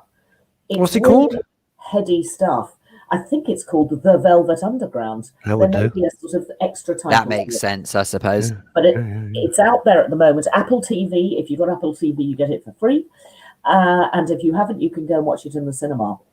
But there's already a big talk, a big buzz about whether this might be an Oscar winner in months to come. Really? Yeah. Wow. So It's amazing because they were together for about, they made such a big imprint, on the music scene. And I really loved all of that stuff. But here's the thing, that they were together about 3.5 minutes. Really? Yes, literally about 3.5 minutes. It was like nothing. I don't know how many albums they did, but it wasn't like a whole shed load of albums. I worked with Lou Reed once, and You didn't? He didn't really Oh want my to God. I did a concert in Liverpool for the 10th anniversary of the death of John Lennon. Yeah. And a lot of people who loved Lennon, fabulous bands from all over the world, Kylie Minogue and all sorts of wonderful people came to Liverpool for this concert, and Lou Reed was one of those people. And I think Yoko had particularly wanted him there to sing Jealous Guy, which in fact he did. And he was a little bit strange, to say the very least. I mean, he's very curmudgeon. Well, he was. He's gone now. He was very curmudgeonly, wasn't he? He wouldn't speak to me. His wife did all the talking, and I would try and talk to him, and then his wife would answer, and then I would ask another question. Oh my God! So it was a little bit strange, but it was, you knew you were in the footsteps of a god at the time, because clearly he had an enormous impact on the music scene forever, really. Anyway, it's a great documentary. If you're into music docs, if you're vaguely interested in the Velvet Underground, it's actually really worth seeing. It's beautifully done, but it's pretty heavy going because it's so visually powerful. But try it out and see what you think. There was an interesting thing on the BBC some years ago that Nico, somebody did this, Nico, who you think ended up in some obscure English town. Like really obscure, just living a kind of strange, quiet life in English. But that's Nico from the. That's weird. We do apologise to anyone who's offended in Newcastle, but anyway. No, it was somewhere really. I don't know where it was. It was something really odd, and she was in the pub, and they're going, "That's Nico." Yeah, and of course, John Cale, who was in the Velvet Underground, was a Welshman. I mean, a lot of people didn't really know that. Realise that he was a guy from the valleys. Yeah. Oh. Yeah. How new? How weird is that? Hey, have you seen to watch this documentary? I've got a lot to learn. But anyway, the news today, Chantal, about Alec Baldwin. I have seen that. I saw that coming through very early hours this morning. Weird as hell. Obviously, we'll all tread very carefully with it because we don't know any sort of hearing really what happened. I don't think anyone knows really what's occurred. But what the news coming out, there was a prop gun on a film set. And all one can say, which is not contentious, because in fact one person died, absolutely, and one person's very seriously injured. Yeah, shooting a cowboy movie in New Mexico, Sadly, the woman who lost her life was the DOP, as they call it, the director of photography, which in normal parlance means the cameraman or the camera person. Yeah. And I think the director was the other person who was injured. The other person was the director. And seemingly it was a prop gun. Alec Baldwin is very highly spoken of, certainly in Hollywood. People like him. He's supposed to be a really nice bloke. Everybody loved his performance in 30 Rock. But I think if this is true, this is clearly something that would really affect a person. God, yes. And who knows whether we may see him again on our screens. I have no idea, but it's really early days, but tragic, whatever happened. It'd be very hard for him to do the SNL Saturday Night Live, all of that stuff, because to go from that, when people know how terrible you feel about that. For those that don't know, Saturday Night Live is the big comedy show in the US, bizarrely on a Saturday night. And he plays the Donald Trump impersonator and has done all the way through the Trump reign. And he's very good at it. I mean, he doesn't look anything like Donald Trump, but he's very, very good at doing his skits. He also does a great De Niro. I have to say, and I'm going to go out on a limb here, and probably I'd be the only person who thinks this, I think it's the most overrated show. And I used to live in New York when it started, and people would run home because you couldn't record back then. It started in 1975. I emigrated to New York in 76. And it was the hottest thing. And the streets were empty. You had to be home because it was live and it was the thing. And then and you had Dan Aykroyd, John Belushi, the wonderful late Gilda Radner, so many people like that. And I thought it was marvelous. But when I look at it now, on YouTube, I look at it a lot. I think, wow, I just don't get it. But anyway, that's just me. But it's still huge. Much better and funnier late night shows. Aren't there just? Right. Okay. That's very interesting. I did want to give a shout out for the show that everybody is talking about at the moment. I've been a fan, as you may remember, for a very long time, since the first day it came out. We're now up to season 3 of Succession. Yeah. So, on the front pages of some of the papers even this morning as well, so they're still talking about it. Everybody is talking about it. The first episode of season 3 started this Monday on Sky. If you manage to get HBO in the UK, you can find it on HBO, but I think that's how do you get that, by the way? I think you have to have a friend who lives in America, but I don't. Anyway, Succession have it biked over. There you go. Loosely based around a media magnate. I think one should just imagine the most well-known media magnate of our day. Don't worry, we're under no disillusion in this establishment who it's centered around. But anyway, could that be, Philip? And the media magnate is of an age. Philip. Yes. And he's got 4 very ambitious kids, and in succession, one of the children, the oldest son, wants to become a president, and the other 3 want to take over the business. It is biting, it is bitter, it is sardonic, it is twisted, it is brilliantly well written. Brilliantly well written. Is this Brian Cox? Am I going mad? It's Brian Cox. Brian Cox plays Scottish actor. The sort of, the patriarch, as it were. And there are lots of great American actors, but also a British actor, Matthew McFadden, who most of us know from all sorts of fabulous things, BBC and a Pride and Prejudice movie, and all. He's a great British actor, and he plays the son-in-law. And it is basically an absolutely gripping drama where actually you don't really like any of them, but my God, you want to know what's going to happen in the next episode. So if you haven't watched Succession before, all 3 series or 2 series plus the first episode of season 3 is now on Sky, and I would urge everybody to try and catch up because it's gripping. It's great. Succession, excellent stuff. Right, question for you, Chantal Rickards. OBE coming in from Ramsey. What channel is showing Curb? That's Curb Your Enthusiasm, of course, with Larry David. When it starts on Sunday, does Chantal know? Chantal knows everything. What's where is Curb? Let me think. Well, I'm almost sure that Curb is on Sky. It's definitely on one of the Sky channels, but I can't remember which one. I'll look this it is up. hilarious. You're talking about Succession. This is coming in from New York. You haven't seen this yet. Makes me think of my family. Hard to watch. If you know who Elizabeth Green's family is, you know how hard that will be for her. Looks like, by the way, Curb Your Enthusiasm looks like it will be on HBO. Oh, wait, Right. Okay. So how do we? I don't know how we. Well, get there. Sky Atlantic has a lot of the HBO. They have an output deal with HBO, I think. So that's probably where it'll be on Sky Atlantic. Do you know, I know this is ever so slightly off-piste, but at the same time, it's not completely removed either. It's about hair bands. Then Yes. I'm going to stop the conversation. No, I was going to say that I don't think we really spoke about this. It was announced a couple of weeks ago, but Sky have made a very interesting turn in terms of their business model, in terms of what they're doing now. They've introduced, and this obviously they're not paying us to advertise this, so just briefly mention called Sky Glass. And that is basically Sky built into a television. So they do away with the separate box. They do away with the satellite dish. Everything like that is literally all built into the television, and it works on a streaming basis.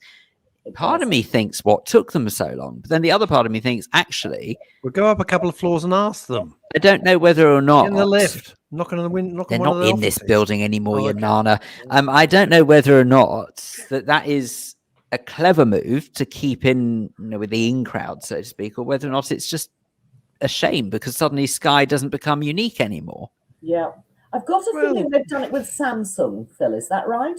So it's a Samsung Have they? Possibly, Sky maybe JV or something like that. But you're right. It sounds brilliant. The fact that you can have a telly without I a think it's much. Richard You box don't want a and box and a bloody satellite cables and all of dish. that fandango. Yeah, Sounds no, like from that point of view, it does sound impressive. But I wonder whether or not sort of it's maybe.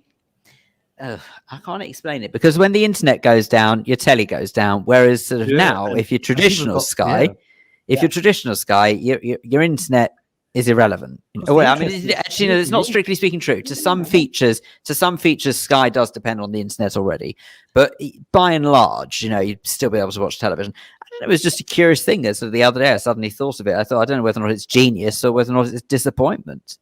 Oh, okay. Well, we'll wait and see. I've just made them the idea. That was all. Paul Claridge, you're an idiot. Shut up. I hear Russ is being. Oh, right. There you go. Russ is being headhunted for the sequel to One Flew Over the Cuckoo's Nest, set in Wormwood Scrubs. And it's would be called One Flew Over the Hanger Lane Gyratory System. Oh my God, it'll never end. Now, Chantal, the ramifications of Dave Chappelle's The Closer is still going mad. So tonight, I've got two. I'm going to do two pre-records tonight. One is with the great Marcella Detroit, who laid down Sally and all that stuff, and which is a memo, and you know her. And the other, I thought, who is best to discuss this with? And I'm going to drag you into a sort of special program I'm putting together. And I'm going to be talking to the daughter of the great Richard Pryor, who's become a mate of mine called Rain Pryor. Okay. And because I thought if anybody can put a really interesting look at how comedy is, trying to relate to this woke nightmare lunacy we find ourselves in. So that's but I can't do it until tonight. Thank you. It's going to be great topic. But it's still going on, isn't it? It is. The rumblings of it just won't go away. Well, this is just more of, Me Too, Black Lives Matter. These things are never going to go away, and in many ways, nor should they. These are topics that some have been suppressed for years. We haven't felt we were able to talk about stuff. We're certainly now being confronted with our past big time. And I suppose we have to get through all of this to get to the next place of ease. But clearly there's a place of unease that we're going through at the moment. Really nasty. And people are feeling very different. They're finding themselves in a difficult place, not knowing what they can say and what they can't say anymore.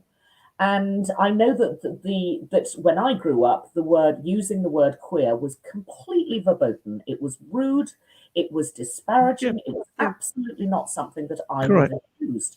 But that is now terminology that is current, is appropriate, and is terminology we should be using. So even for me, I'm finding like, oh my God, have I said the wrong thing? I'm trying not to cause offense. I hope people don't think I am trying to be offensive. It is an absolute nightmare. It really is.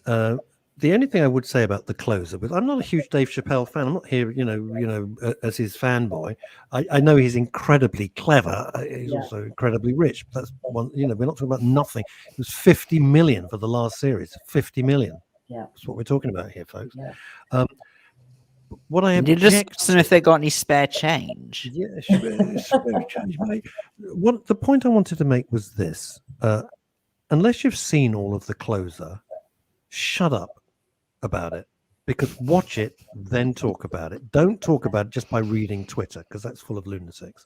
And the other thing is, when you watch, it's an hour and a half show, right? Whether you like him, whether you don't, you can't take away the fact he writes brilliantly, takes you into places very, very cleverly. I don't find it laugh out funny. It's like an hour and a half. For me, it's like an hour and a half lecture. Not my cup of tea. I'd rather watch Michael. I'm meat and potatoes guy. I'd rather watch Michael McIntyre or the two Ronnies. That's it. Okay. I would just like to congratulate Alan Samuels, by the way, on your superb sense of timing. He says, "Afternoon, gents. Well done." The only thing I wanted to say was this: Dave. I'm not here to defend anybody. I don't have any skin in the game. He's saying the opposite of what he's being accused of, Chantal.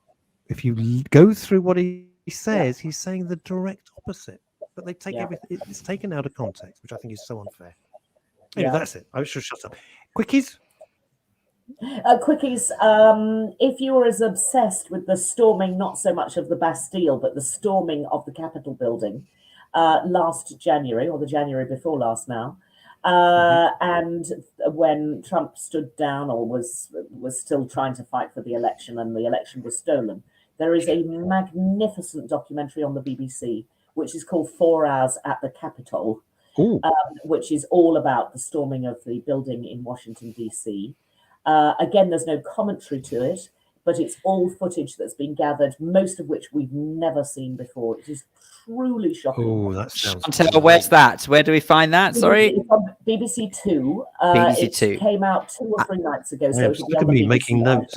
Hi, player Chantal. Thank you so much as ever. Really appreciate it. Thank you. We'll speak to you hopefully next week. Goodbye. There you go. That's Chantal Rickards. Thank you very much to Amanda Stratton, to Alex Buttle. Thank you very much as well to Owen Sharp, to Lisa Jolsey, Alex Walker. My goodness me, and of course Chantal, and thank you for your comments as well. Of course, we really very much appreciate them. Brilliant. Marvelous stuff. Be back. Have a safe weekend, everybody. We'll be back Monday midday.